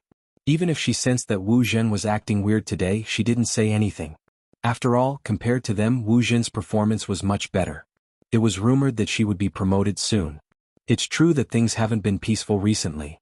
The colleague smiled and said, "It's normal for you to be so worried. You don't know, but I heard from the people in the General Investigation Department that a hacker who disappeared for half a year has appeared again. Now the higher-ups are warning us to be careful. That person used to be active in America, but this time he seems to have come to our country." Wu Zhen heard her colleague's words and suddenly looked up. "Is the hacker you mentioned called Z?" "I don't know the specifics." The colleague shook his head. "You should ask the higher-ups about this kind of confidential information." With this answer, the first thing Wu Zhen did when she returned to the police station was to apply for a transfer to the crime squad. The bureau chief's surname was Huang, and he was a big-bellied man. He was good at talking like an official. "Hurry up, Miss Wu, hurry up and take a seat. I saw your application form, but you know how busy we are. We work day and night. Whenever we encounter a case, we don't even have time to sleep. If you come, I'm really worried that you won't be able to handle the intensity of the work." Wu Zhen looked at him, her voice laced with displeasure. "Director Huang, that person was here too. His status was higher than mine, so why aren't you worried that he wouldn't be able to handle the workload?" Director Huang wanted to say, "How can that be the same? That's a talent I have to provide for you. You don't really like their team, right?" Wu Zhen was smart, her voice calm. "If you let me turn around, I'll bring that person along." Director Huang's fingers paused, then he smiled. "That's impossible, he's no longer involved in cases. It depends on who says it and how they say it."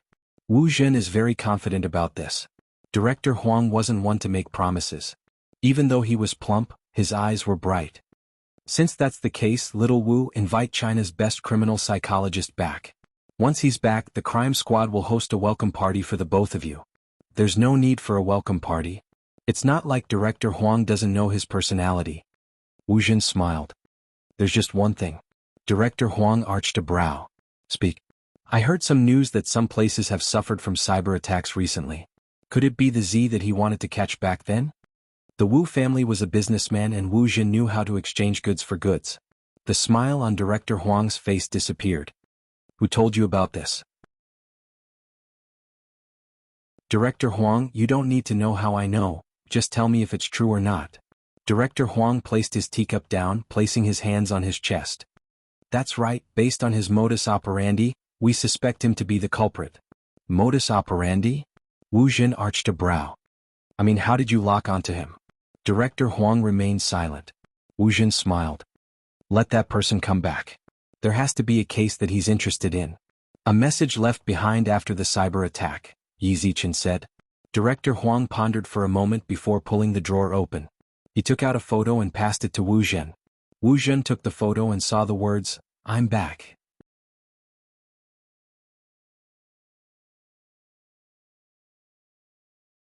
Chapter 524. No. The thin sunlight shone down. The school was full of noise. For Fujio, school life was one round of exams after another. The final exam was after the new year. It was a pain in every high school student's heart. But it was also an excuse to find the Almighty. She could continue to ask the Almighty for help. But now Fujio was different from before. Even the handsome scene of the youngster twisting his neck in class would be posted on Tieba in the next second. "Ah, my big spade is so handsome." He is still biting his pen. He looks so serious while doing the questions. "Someone said that my big spade can climb over walls." He strongly requested a wall climbing picture. "I suggest that everyone go to number 1 middle school and watch when he climbs over walls and takes pictures." "I won't challenge him. I'm a chef, so I'm going to apply for a job in number 1 middle school's cafeteria. What does Big Spade want to eat? I'll give him 2 plates. Yes." No one knew why. Maybe it was because of the words Fujio said at the entrance of number 1 middle school when she was protecting He Honghua. Some of the aunties decided to become her fans. Of course, those aunties included Movie Queen and look, another photo of my son is posted on Tieba. This angle is so handsome. Movie Queen and showed her phone to Chin Mo, who was sitting next to her. "Doesn't it look like the cat you had before? I didn't expect my Gio to be so obedient in school. He looks so cute when he writes with his head down." Chin Mo put down his chopsticks and wiped his hands with a piece of tissue. His smile was a little cold. "Obedient? Good grades?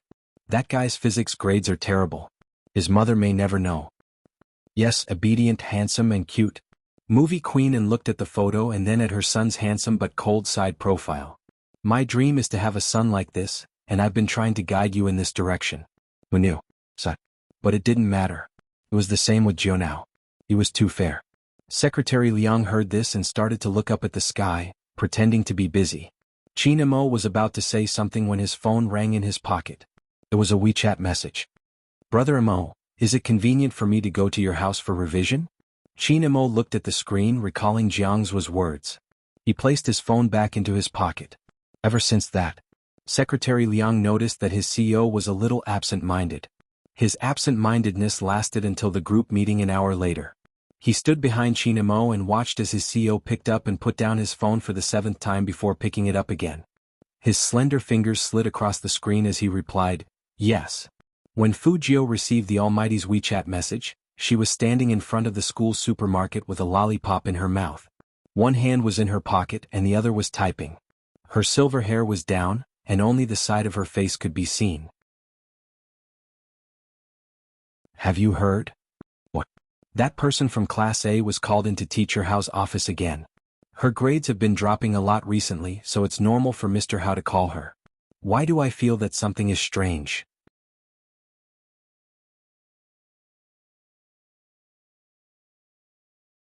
Chapter 525. Shui Yaoyao came to the supermarket with Fu Jiao, but Shui Yaoyao was the one who paid for the lollipops. Shui Yaoyao came out a little late because she had to pay the bill. However, it was obvious that Shui Yaoyao had heard the conversation. She looked up at Fu Jiao and said hesitantly, actually, Your Highness Jiao, I have a favor to ask of you.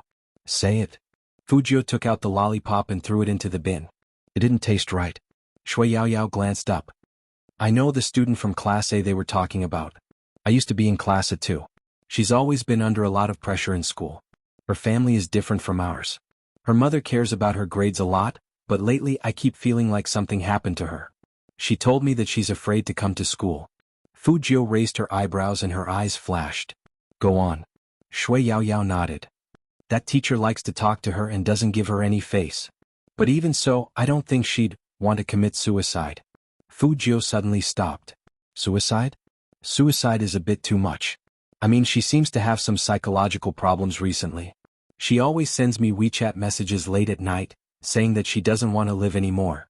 Shui Yaoyao held the phone she had just bought, her face full of worry. I understand how she feels. If you hadn't appeared at that time, I wouldn't have been so brave, and I wouldn't have become who I am now. Fu Jiao interrupted her.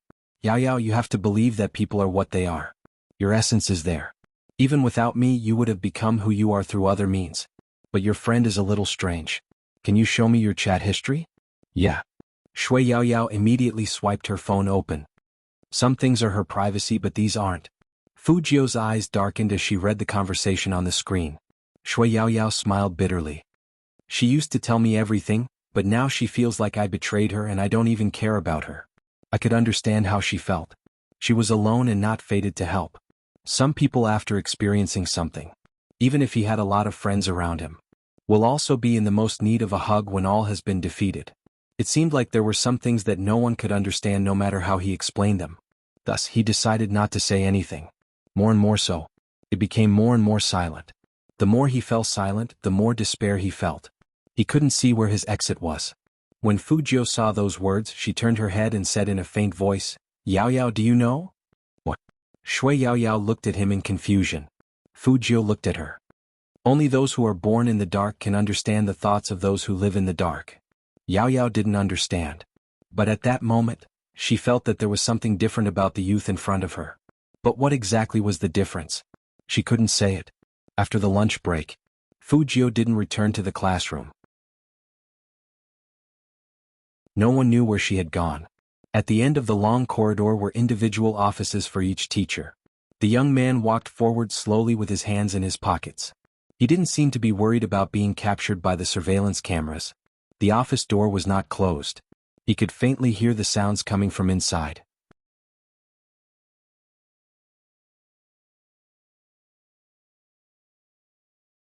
Chapter 526. Teacher, I'm not willing, please don't make me call my parents, I'm really working hard in my studies. Silly child, this isn't about your studies, you know what I mean. Fu Jiao stopped, and there was only darkness left in her eyes.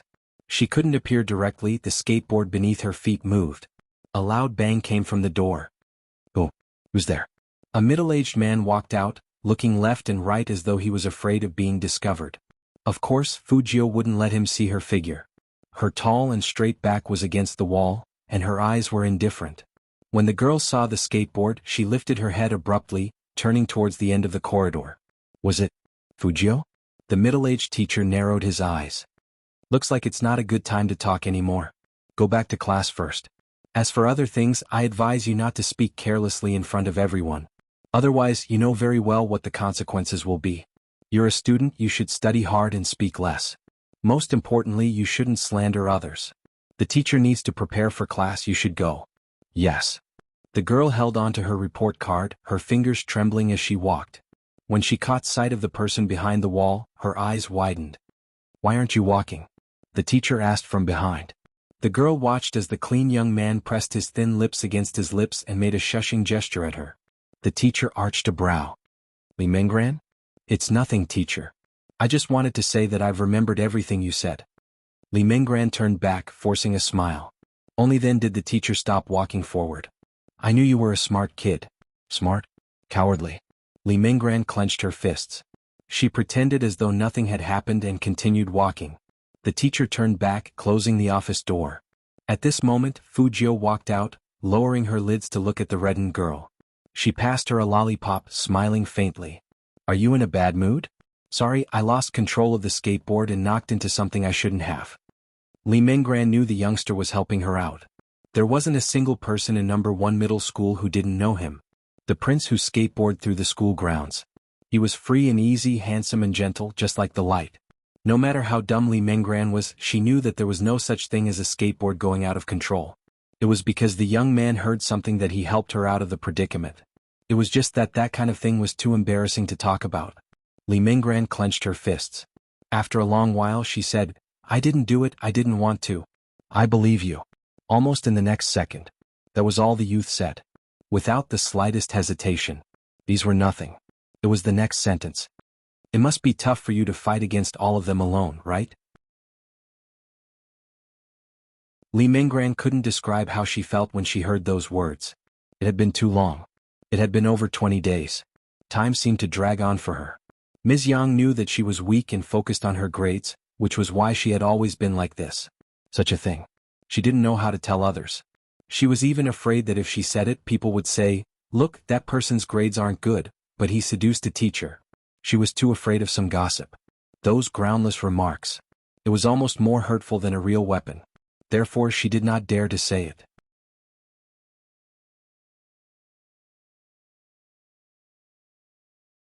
Chapter 527. It wasn't that Li Menggran didn't want to tell her mother. But in her mother's eyes, results were the most important.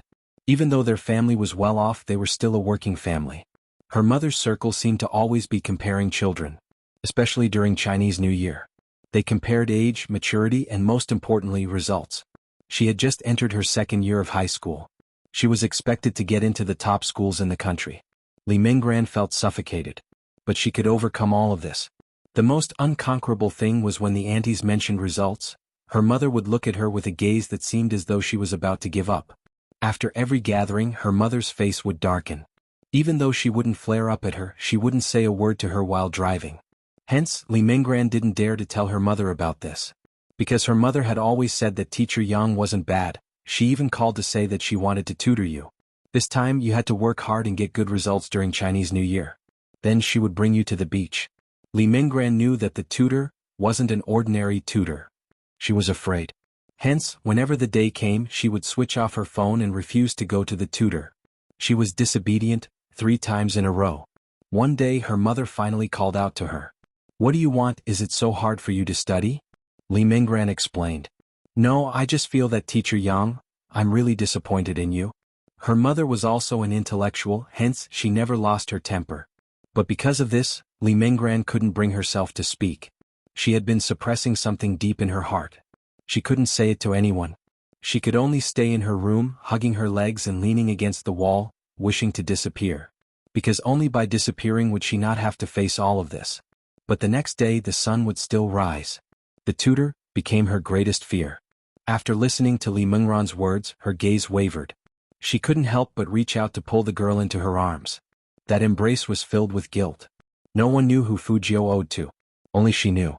If only she had been faster back then. That bouncing girl who loved to lean on her back would never have left. But as a friend, she only cared about her identity as Hacker Z. She did so many things for others, but she couldn't even protect the people around her. This time, it wouldn't happen again. Fu Jiu's eyes darkened. After sending Li Mengran back, he raised his hand and looked at his phone. There was also a message from Almighty Qin. She always believed that the most dangerous place was the safest place.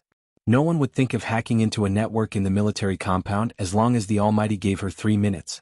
She could do it without anyone knowing. Is it convenient for me to go over now? Fu Jiu felt that other than making a move, the most important thing was that she wanted to see the Almighty. Because she could only see that man. Only then would she be able to suppress the surging hostility. I can't let myself turn completely black. Now, whenever he closed his eyes, the Christmas card that he had left at home would appear in his mind. The handwriting was clear and lovely, just like the face in his memory. Z, you think I don't know your Z? You did very well. Always like this. Don't look back. Don't worry about anyone. He walked down happily. Also, I am very happy to have you as a friend.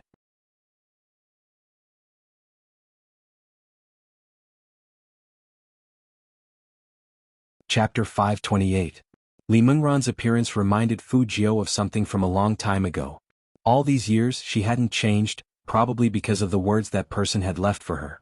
When she first came into contact with computers at the age of 6, Fu Jiu's father had taught her countless times, Z, you have to control your abilities, don't let your emotions get the better of you.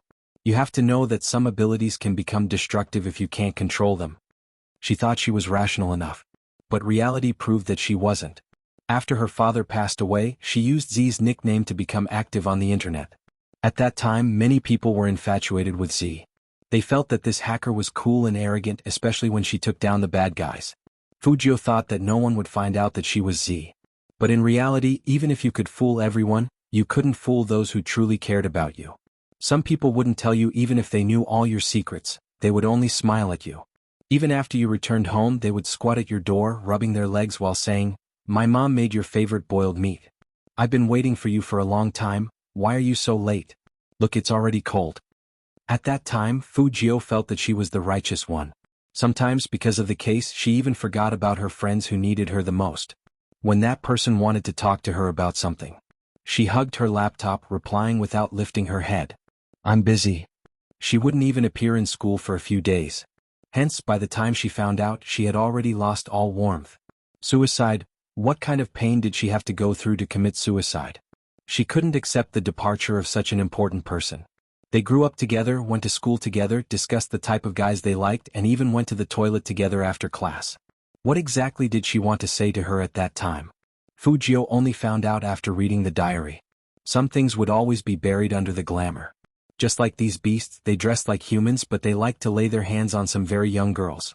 That was the first time Fu Jiu had wanted to kill someone. Second day of school. Before she had even established her outlook on life. She had even thought of countless ways to kill that scumbag.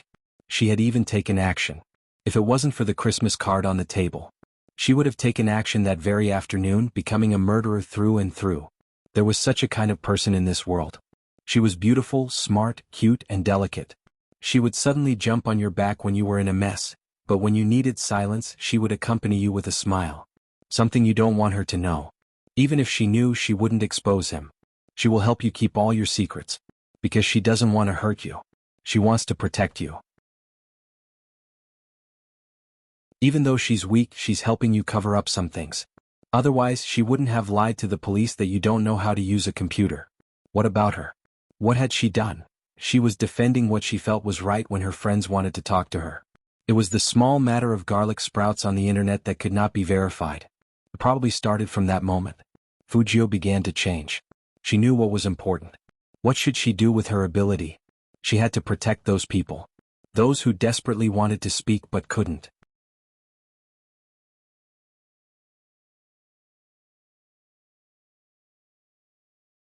Chapter 529. In the end, Fu Jiu successfully sent that teacher to prison. But what Fu Jiu didn't expect was that in just 3 years, That person appeared in front of her again. Obviously that teacher had forgotten about her. He changed his name and was still living well. Fujio watched as that person used his family's connections to become a tutor. She questioned herself for the first time. What exactly was black and what was white? Her best friend had experienced the most painful things at the most brilliant age. Why did some women say that it was her own fault? Why didn't the teacher find someone else but a little girl like her? But what about that scum? A famous tutor? That day, Fujio put down her high school textbook. When she got home, she turned on the laptop that she hadn't touched for 3 years. Z returned. She began to realize that some things weren't so healthy. That was because everyone's worldview was different. It had nothing to do with age or identity. Some people felt more at ease when they did something wrong. Anyway, they wouldn't lose anything. Even if they did, it wouldn't be a serious loss.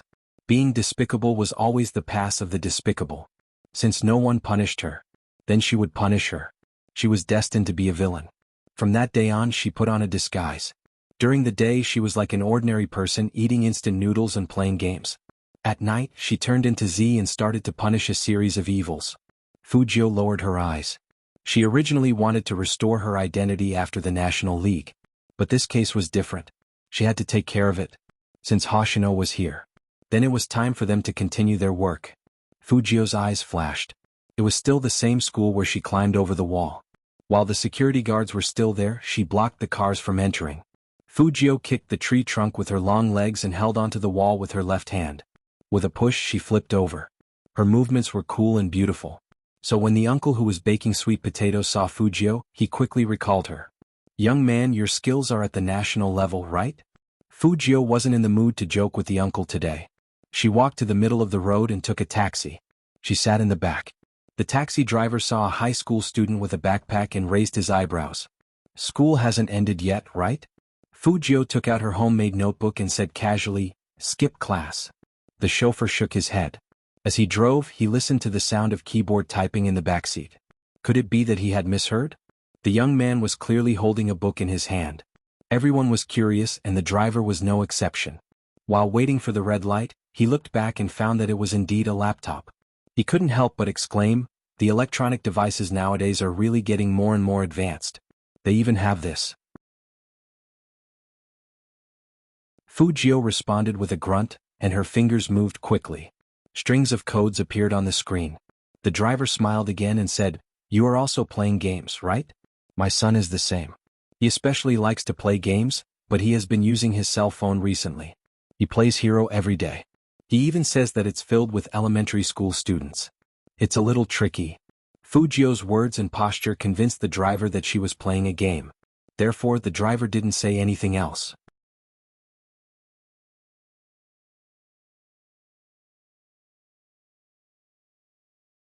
Chapter 530. A mailbox that had disappeared for half a year was reactivated. But this mailbox was very special. The two of them wouldn't talk to each other directly. And just like before, Fujio wouldn't leave her specific contact information. The email that Fujio sent out would automatically be destroyed after the recipient finished reading it. On the viaduct that was filled with traffic, an ordinary taxi sped past. The silver-haired youngster in the back seat lowered his eyes.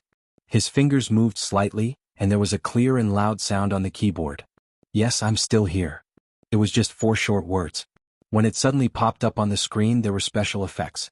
And it was the kind of black words that would disappear in the next moment after appearing. All of them indicated that the person who replied to him was Z. Hoshino's gaze paused.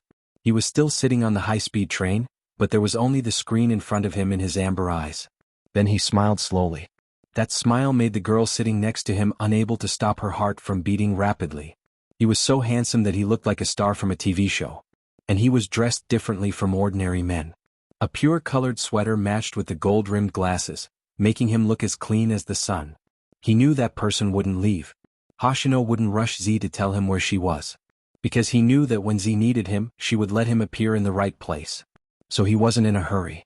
Hoshino looked at the screen again. When he looked up again, he was completely different from before. He was originally going to the south to find someone. He got off at the next station and took the high-speed train back.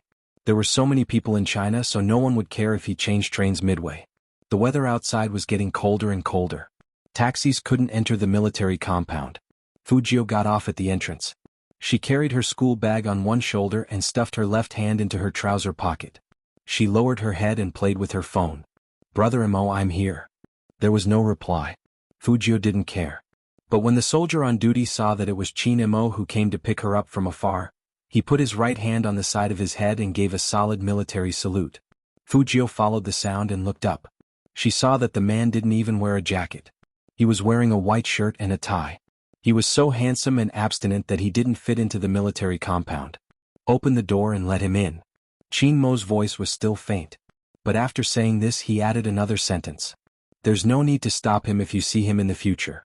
The two soldiers standing guard looked at each other and saluted again. "Yes, sir." Chin Mo's gaze landed on the youngster in the school uniform. "Why are you still standing there?" Fujio smiled. In order to prevent the Almighty from noticing that she wasn't in a good mood today, she simply smiled. "I'll wait for Brother Imo to give me a victory hug to commemorate my second successful wall climbing." Hug. Chin Imo arched a brow. He didn't care if the young man was just joking or not. He strode over. One of them reached out and pulled her into his arms. Fujio paused. "Really?" Chin Imo pressed down on the youngster's back with one hand, the corner of his mouth lifted slightly. "Why, you dare to flirt but don't dare to take responsibility." Sure enough, meeting the Almighty always had a way to get rid of her unhappy emotions. Fujio's chest couldn't be too close to Chin Imo. However, that familiar aura was like a towering mountain that always made people feel at ease. But the Almighty's words weren't so cute.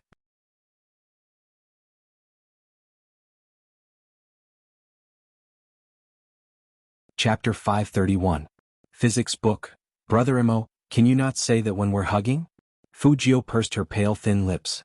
"I feel dizzy." Chin Imo glanced at the youngster and said slowly, "Then what do you intend to use to make me tutor you?" Hearing that, Fujio suddenly remembered that she originally wanted the Almighty to help her guess the questions, but because of what happened afterward, she didn't go back to the classroom. Instead, she just carried a notebook and went out. Chin Imo arched a brow when the person in front of him didn't speak. Fujio smiled lightly and said frankly, "Actually, the topic wasn't the main point. I just wanted to see Brother Imo. Physics was just an excuse." After hearing this, Chin Mo's fingers paused, the corners of his eyes lifting slightly. The two soldiers at the side tried their best to maintain their dignified image, but they still couldn't help but glance over. After all, his words were quite lethal. Fujio continued to laugh. "If you don't believe me, I'll go back and get the book now." "No need." Chin Imo glanced at the youngster again and changed the topic. "As far as you are concerned, it doesn't matter if you have a physics book or not. It's all astronomy anyway, isn't it?" Fujio had to admit that the Almighty wasn't wrong, but if she kept telling the truth, she would lose friends very quickly. Seeing that she wasn't moving, Chin Imo added, "Since you're here, don't go back. Your physics book doesn't matter." It was obvious that he wanted Fujio to go with him. The clever Fujio smiled lightly. "Thank you, Brother Imo." Secretary Liang stood not far away and saw everything. Their CEO had rescheduled an important meeting to tomorrow morning so that he could tutor young Master Gio. If others knew of this news, it would be strange if they didn't have the wrong idea. Most importantly, he didn't even bring his physics textbook. Was this really a make-up lesson, not a date? No, he couldn't think like that. Madame was at home. Furthermore, when did young Master Gio become Madame's son? Madame had been dressing up and had asked more than once when her Gio would arrive. Her house, her house? Secretary Liang really didn't expect his wife to be a fan of Spade Z. In the afternoon, Madame turned on her phone. She even said that since her Gio wasn't here, she wanted him to play a few rounds with her to practice his skills. He said, "Sorry madam, I don't know how to play hero." Madam looked at him in surprise. "You don't know how to do it?" Then he shook his head. "Too stupid." Secretary Liang. This feeling of being mocked by a goddess. "Young Master Gio, I just want to ask you, why are you playing hero with your wife?" Movie Queen and had a different feeling. Knowing that Fujio was coming, he didn't go out to buy anything. Instead, he sat on the sofa and drank his tea elegantly, but his eyes kept looking outside. Speaking of which, Emir's expression hasn't looked good for the past 2 days. He's going out with that face. Will he scare my Gio away? Movie Queen and turned towards Aunt Zhang. Aunt Zhang had met Fujio before, and she had a good impression of the young man. Young Master Gio isn't someone who only looks at the surface, so he definitely doesn't care about his attitude. You're right. Movie Queen and smiled, her side profile beautiful. In fact, she liked Fujio so much. How could it be simple? It was because the other party had brought him along to play 2 rounds of the game.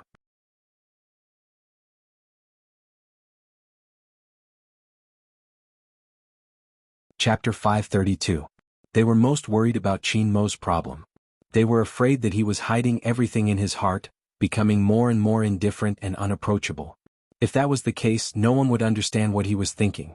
That kid had been indifferent to relationships since he was young, and after that incident he was even more distant from everyone.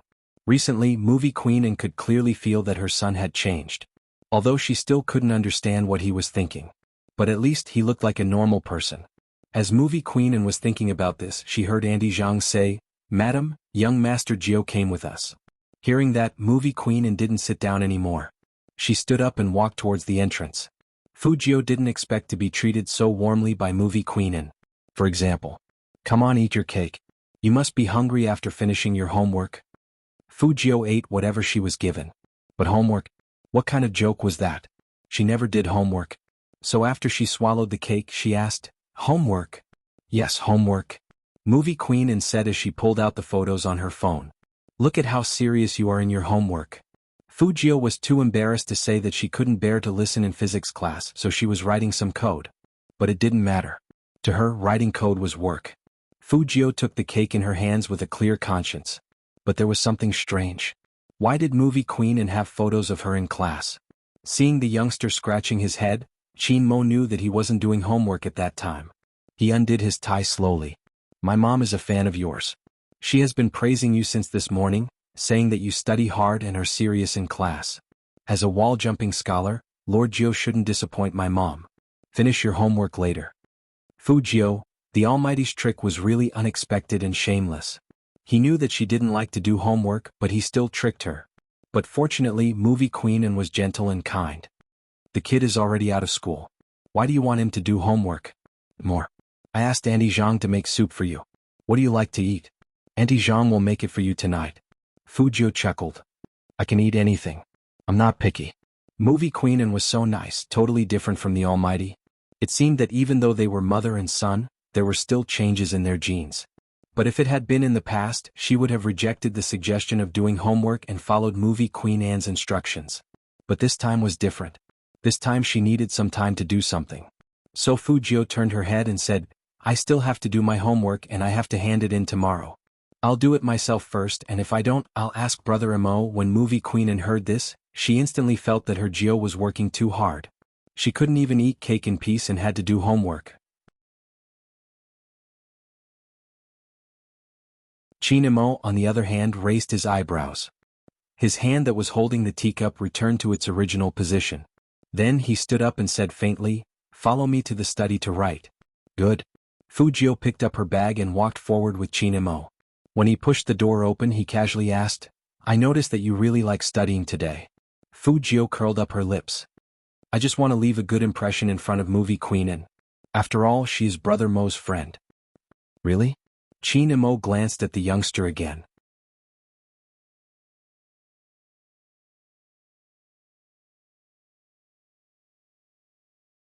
Chapter 533. Qin Mo threw the key on the wooden table and looked back. "Do you believe what you just said? Don't you have homework to do? Come here." Fujio curled her thin lips.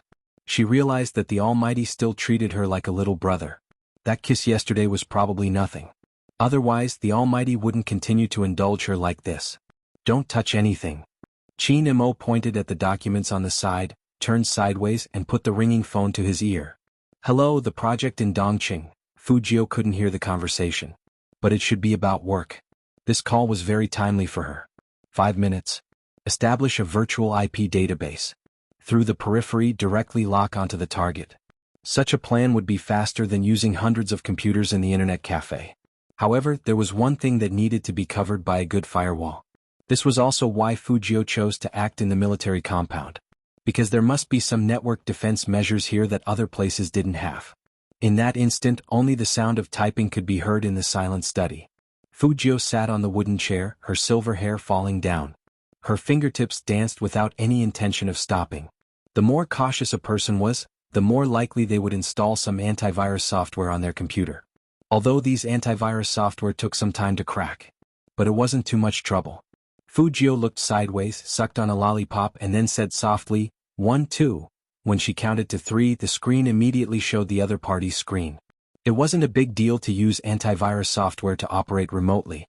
But after finding what she wanted, she had to leave quickly and clear the records. Fu Jiu narrowed her eyes at this time. It was obvious that she was fighting for time. But analyzing the data also required the code to automatically analyze the progress bar. It wasn't safe here. If it wasn't for getting information faster, she wouldn't have chosen to act here. Fu Jiu watched the progress bar on the screen while guarding against the Almighty coming in. At the same time, she had to pay attention to the time. If she didn't leave quickly within the specified time, there would be traces left. Z never left traces when she did things. 95, 96, 97, 100. The progress bar was finally completed. But at this moment, the door of the study was suddenly pushed open. Fu Jiu's back paused, but her fingers didn't stop. She didn't make a sound, but pressed the enter key with one hand while looking up with a faint smile. Fortunately, it was Movie Queenin.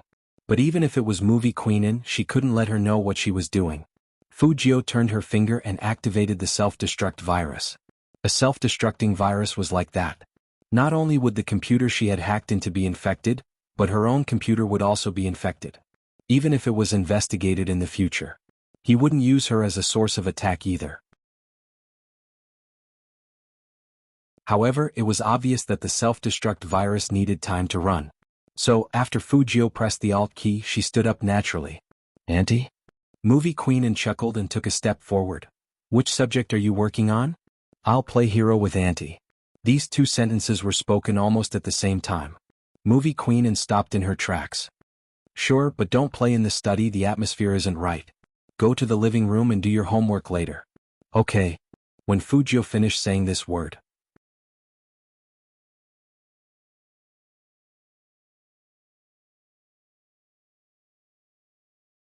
Chapter 534. The self-destruct sequence was activated successfully. At the same time, in the staff office of number 1 middle school, Teacher Yang, who was chatting with someone on his computer, didn't know what was wrong with his laptop. At first, no matter how he typed, it didn't work. A dialog box was built on the interface, and there were things he couldn't understand on it. He couldn't even press the button to restart it. It felt as if his computer was being controlled by someone. Then the screen in front of him turned blue.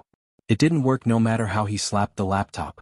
He couldn't help but curse, what a crappy computer. And all the information on the other party's computer was copied into the USB drive that Fu Jiu inserted into the laptop. In the Qin family study, Fu Jiu put her hands behind her back, wanting to remove the USB drive. Movie Queenin said again, in the movies we often act in, the important scenes always happen in the study. Seems like it's not without reason. Fu Jiu's fingers paused. Movie Queenin looked at the youngster's figure and chuckled. Alright, even if you weren't playing games just now and were typing, I wouldn't tell him. Oh. He's a cold person and he thinks everyone is stupid. The Qin family is all like that, a tyrant in science and technology that no one likes. If you get a question wrong, he'll even raise his eyebrows and say, I didn't expect you to get such a simple question wrong. The Almighty is like that. Fu Jiu quickly removed the USB drive and put it in her palm. She chuckled. I'll have to trouble Auntie and to keep it a secret for me. Just as she finished her sentence, Auntie Zhang walked in and said to Movie Queenin, Madam, Miss Wu is here. Zhen? Why is she here at this hour? Movie Queenin was still puzzled.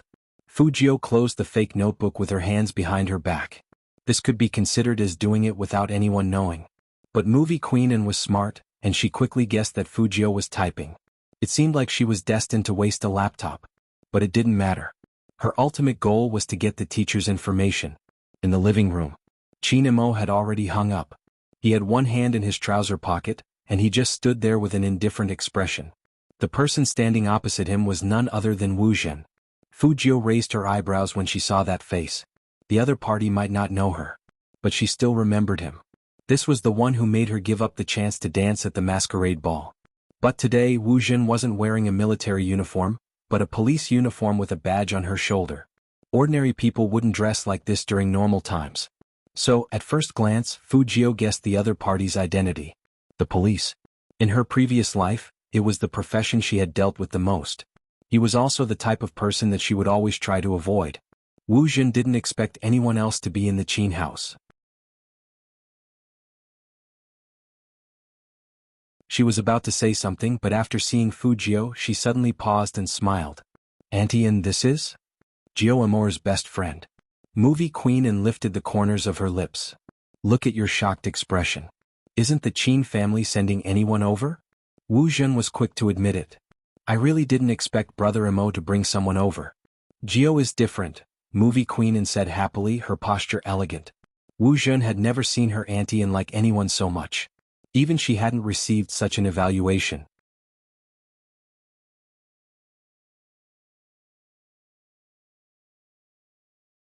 Chapter 535.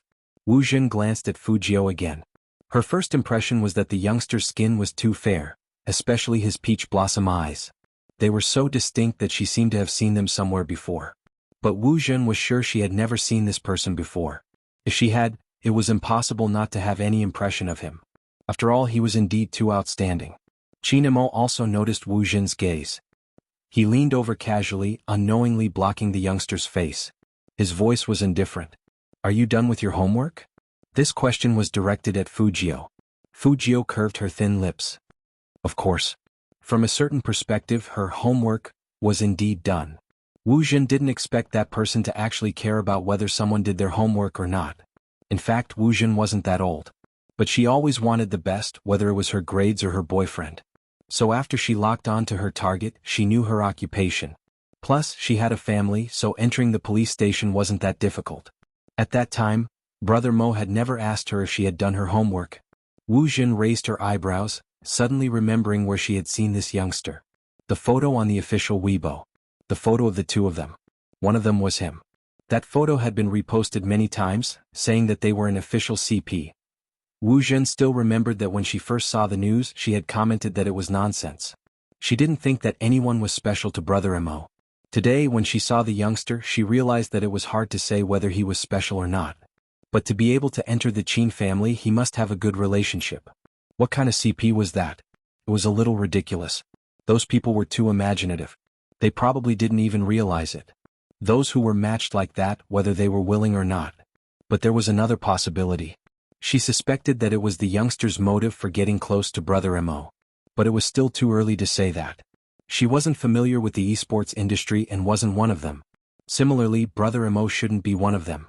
So, she came here to help him get back on track. Brother Imo, the police need you now. Wu Zhen continued with the previous topic, but this time she lowered her voice so that no one else besides Qin Imo could hear. Movie Queen and could tell that they had something to discuss. He brought Fujio to the sofa on the other side. Come Gio, let them talk. Let's play hero. Fujio's mind wasn't on the game. She could tell that the two of them wanted to go to the study. Although the notebook in the study was broken, it was still placed on the wooden table. This policewoman saw it. Fujio's hands paused and she didn't react immediately. Because if she were to react at this time, it would only make her look weirder. When she entered the study room, the Almighty had told her not to touch anything. In that case, the other party probably wouldn't be able to find out about her notebook. Fujio calmed herself down and started moving her fingers. On the surface, she seemed to be playing games with Movie Queen, but in fact, her left ear had never left the source of sound. Wu Zhen looked at Qin Imo, unwavering. That handsome face was still as elegant as ever. She wasn't sure if she wanted Brother Imo back to solve the case or if she just wanted to be with him. No matter what the reason was.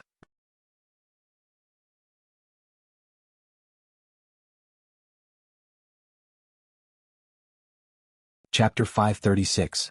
2 days ago, Captain Huang received a very important case. This kind of case is rare in the country. Before every case, the other party would leave a notice for the netizens. Leave a notice in advance? When Qin Imo heard this, he looked up with his deep eyes. However, Wu Zhen didn't know that the youngster who was playing games on the other side paused at the same time. Wu Zhen only looked at Qin Mo's face. A month ago, this person started his first operation. He revealed a person's crime on the internet. Immediately after, that person fell from the roof in the early morning of the same day. The police judged it as a suicide because there wasn't enough evidence. Not only that, the IP that left the notice was also a fake IP, so no one could find his exact location. But this isn't the main point, the most important thing is this photo. As Wu Zhen spoke, she passed the photo to Qin Imo. There's only one sentence written on it. I'm back, signed by Z. At that moment, no one knew. After hearing that sentence, The youngster narrowed his eyes in reaction. Fujio even forgot to swipe the game character on the screen. I'm back. Signed by Z? She knew better than anyone that these words weren't written by Z. Because she was Z. A month ago, she was still busy dealing with the Fu family's matters. How could she be working on a case? But here came the problem. Who was it that was pretending to be her? It wasn't an exaggeration to say that it was a fake. First of all, the crime was basically the same as hers. Secondly, this message, Fujio raised her eyebrows. Was this person trying to cause trouble? Movie queen and screamed in a low voice. Jill, why didn't you go back to the tower? You were standing outside and getting beaten until you died. That sentence. Not only did it bring Fujio back to her senses, it also made Chinemo look over. Immediately after, Chinemo walked over and lowered his eyes to look at the youngster's phone screen. His voice was very calm and even a little careless. What were you thinking about just now? With this guy's hand speed, how could he die in an ordinary 5v5? He had never died even once in the professional league. Fujio knew that if she didn't find a reason, she would be suspected. She stood up and tilted her head. Her thin lips moved closer to Chinmo's left ear, speaking mysteriously. Brother Imo, did your police friend recognize me from last night? When the youth's pleasant scent wafted over, it came from such a sensitive place. Chinmo's eyes dimmed. He exerted some force with his fingers and straightened the guy's body. He arched a brow. Are you worried about that? Well, everyone has to worry. Fujio smiled faintly. I didn't expect such a beautiful person to be a police officer. It wasn't clear if it was intentional, but Chinemo leaned over, his voice deep. You seem to be against the police. I do feel conflicted. Fujio would definitely tell the truth about this. After all, the Almighty had already seen through it. If she continued to hide it, it would make her look like she was up to something. Chinemo glanced at the youngster, straightened his back and stuffed his hands into his pockets. Don't worry, she won't know it was you last night. That's good. Fujio blinked. Then you guys continue being intimate, I'll focus on playing hero with Auntie.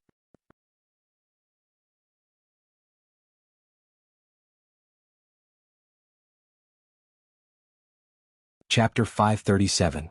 Continue making out? Chinemo really wanted to ask this guy, which eye of his saw him making out with someone else. Chinemo was never one to mistreat himself. Since he was unhappy, he directly pulled the youngster's collar back. Let's stop the game, let's talk about physics. It had been a long time since Fujio experienced being carried around like a sack. It seemed like the Almighty was angered by her again. Auntie Jiang watched from the side and was anxious. Young master. Movie queen and was very relaxed. Auntie Jiang, don't bother about them. Only close friends would do that. Wu Jin also laughed. But in fact, she wasn't happy.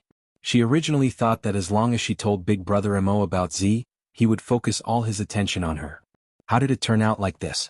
Wu Jin lifted her eyes and looked at the two figures who were very close to each other. Since when was there anything more important than solving a case in Big Brother Mo's eyes? But even so, after hearing the name Z, Big Brother Mo's reaction was very obvious, and he didn't reject her suggestion. Now that there were guests at home, it wasn't practical to talk about this in detail. Wu Jin believed that that person would return to the crime squad. It was just a matter of time. On the other side, Chinemo didn't bring Fujio to the study but to the bedroom. With a click, he locked the door.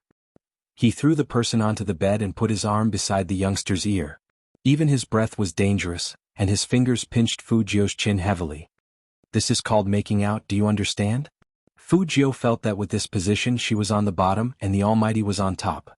When he spoke, even his breath could hit her lips. It was really not suitable for an attack, so she retreated in order to advance. Understood. But Chinemo didn't get up immediately. His gaze seemed to move to those lips. Fujio once again realized that the distance between them was too close. Even at this moment, she was still a boy. But the Almighty suddenly opened his mouth and interrupted her thoughts. Not done yet? Before Fujio could speak, she felt a slight coldness on her lips. When another person's fingertips touched his own lips, the feeling was completely different. Fujio only felt the fingertip move out of her lips, which made her feel a little unnatural. She turned her head away and wiped it with the back of her hand. Chinemo watched the youngster's movements. He pushed himself up from the bed. Wait for me here. If you say anything more, I'll bite your mouth open and you won't be able to recover for a month. Chinemo looked at the youngster. At first, Fujio didn't understand the hidden meaning behind it. She raised her eyebrows, looking very cool and rebellious. Until the Almighty left. Only then did she understand. She opened her mouth and pulled the quilt over. She was inexplicably taken advantage of by the Almighty. But who exactly was impersonating her? Fujio's eyes darkened. Through today's incident, she could finally confirm the Almighty's identity. Psychiatrists and criminologists are secondary. Most importantly, he should have assisted the police more than once. Fujio even had a feeling that the Almighty was very likely to be in the key case investigation unit in China, and that he was the main investigator of a major case.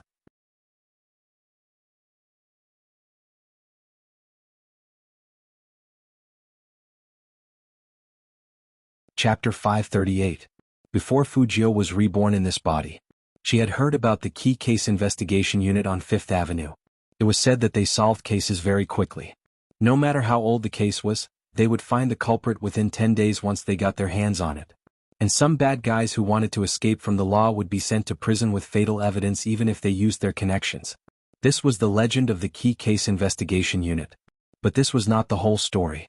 In this legend, the most important point was that there was one person in the key case investigation unit. He didn't hold any position but only assisted. So no one knew what his identity was. However, all the cases were solved in such a short period of time and the real culprit was quickly caught because of this person. Fujio remembered now. Everything seemed to be describing the Almighty. 3 years ago, the Almighty was still a high school student. At that time, he would have become a legend. Then the current him, just how powerful had he become? Judging from the Almighty's attitude, he seemed to have a stubborn attitude towards cases related to her.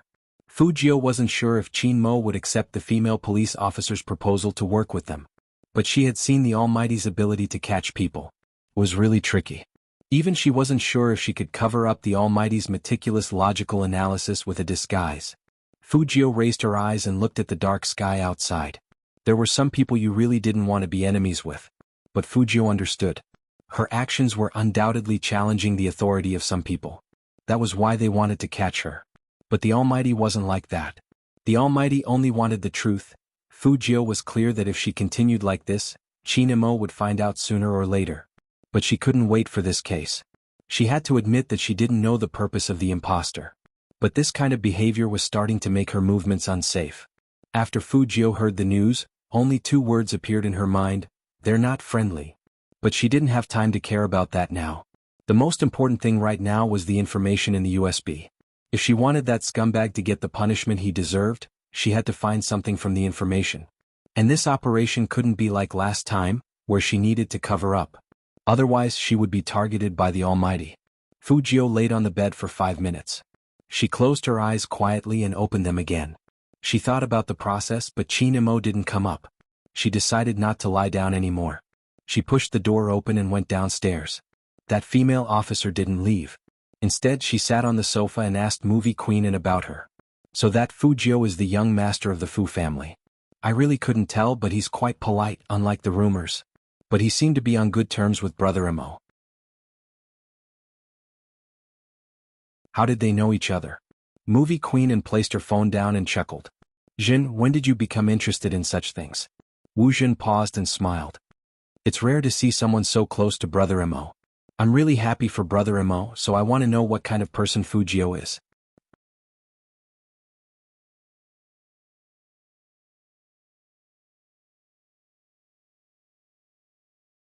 Chapter 539. Wu Jin didn't know what to say. She thought that Auntie Anne would know something, but she didn't expect it to be like this. She knew that it wasn't appropriate for her to continue asking. After all, Auntie Anne wouldn't like her to know so much about someone she had never met. So Wu Jin didn't ask anymore and smiled. Auntie Anne is right. It's important to be nice when interacting with people. After Fujio heard this, she raised her eyebrows. It seemed that this policewoman wasn't stupid. But even so, her intention of asking about her was obvious. Logically speaking, since she didn't recognize her from the ball last night, she shouldn't be so interested in her affairs, unless there was something else. Fujio didn't like anyone to ask about her no matter what. She had to be on guard against this policewoman because the more mysterious she was, the more unstable she would be, not to mention that she was a policewoman. Fujio didn't walk up at this thought. Instead, she stood at the top of the stairs and began to look for the Almighty. Auntie Zhang saw Fu Jiu coming down with a plate of fruits in her hands. She said happily, "Young Master Jiu is here too. Come have some fruits. These are Madame's favorites." "Thank you, Auntie Zhang." Fu Jiu put a slice of orange in her mouth. She looked at the people who were still chatting and asked softly, "Auntie Zhang, where's Brother Mo?" "Young Master." Auntie Zhang looked back and forth. "Young Master asked Madame for something just now. Now, he's probably in the study getting his books." "Study?" Fu Jiu's fingers paused and she immediately walked in the direction of the study. Her steps weren't hurried but they were very fast. If the Almighty saw that she had brought a notebook, he would definitely suspect something. Fu Jiu hoped that she could make it in time. She pushed open the study's wooden door and saw Qin Mo sitting at the table. His face was as handsome as ever but there was something in his hand. It was none other than her disguised notebook. The sound of the door opening made Qin Mo lift his lids. He glanced over faintly. Fu Jiu didn't know what he knew from that glance. But she never left any traces behind. Even though she was interrupted by Movie Queen In, she still activated the computer's self-destruct program. This meant that the Almighty couldn't come to the computer and discover the secrets inside. But even so, it would be great if the Almighty didn't notice that she was using the laptop. But it was obvious that not only did the Almighty notice it, but he also used his fingers to pick up one end of the notebook. His voice was indifferent. "What do you usually bring this to class for?" Fu Jiu chuckled. "I play games, do some research and sometimes browse the hacker forum." Everything Fu Jiu said was true, but there was one thing she didn't mention. That was why she brought her laptop to class. She needed to attack the network at any time. Qin Mo retracted his hand and looked at the youngster standing at the door. His gaze was deep. "I haven't asked you, but when did you realize you had the ability to be a hacker?"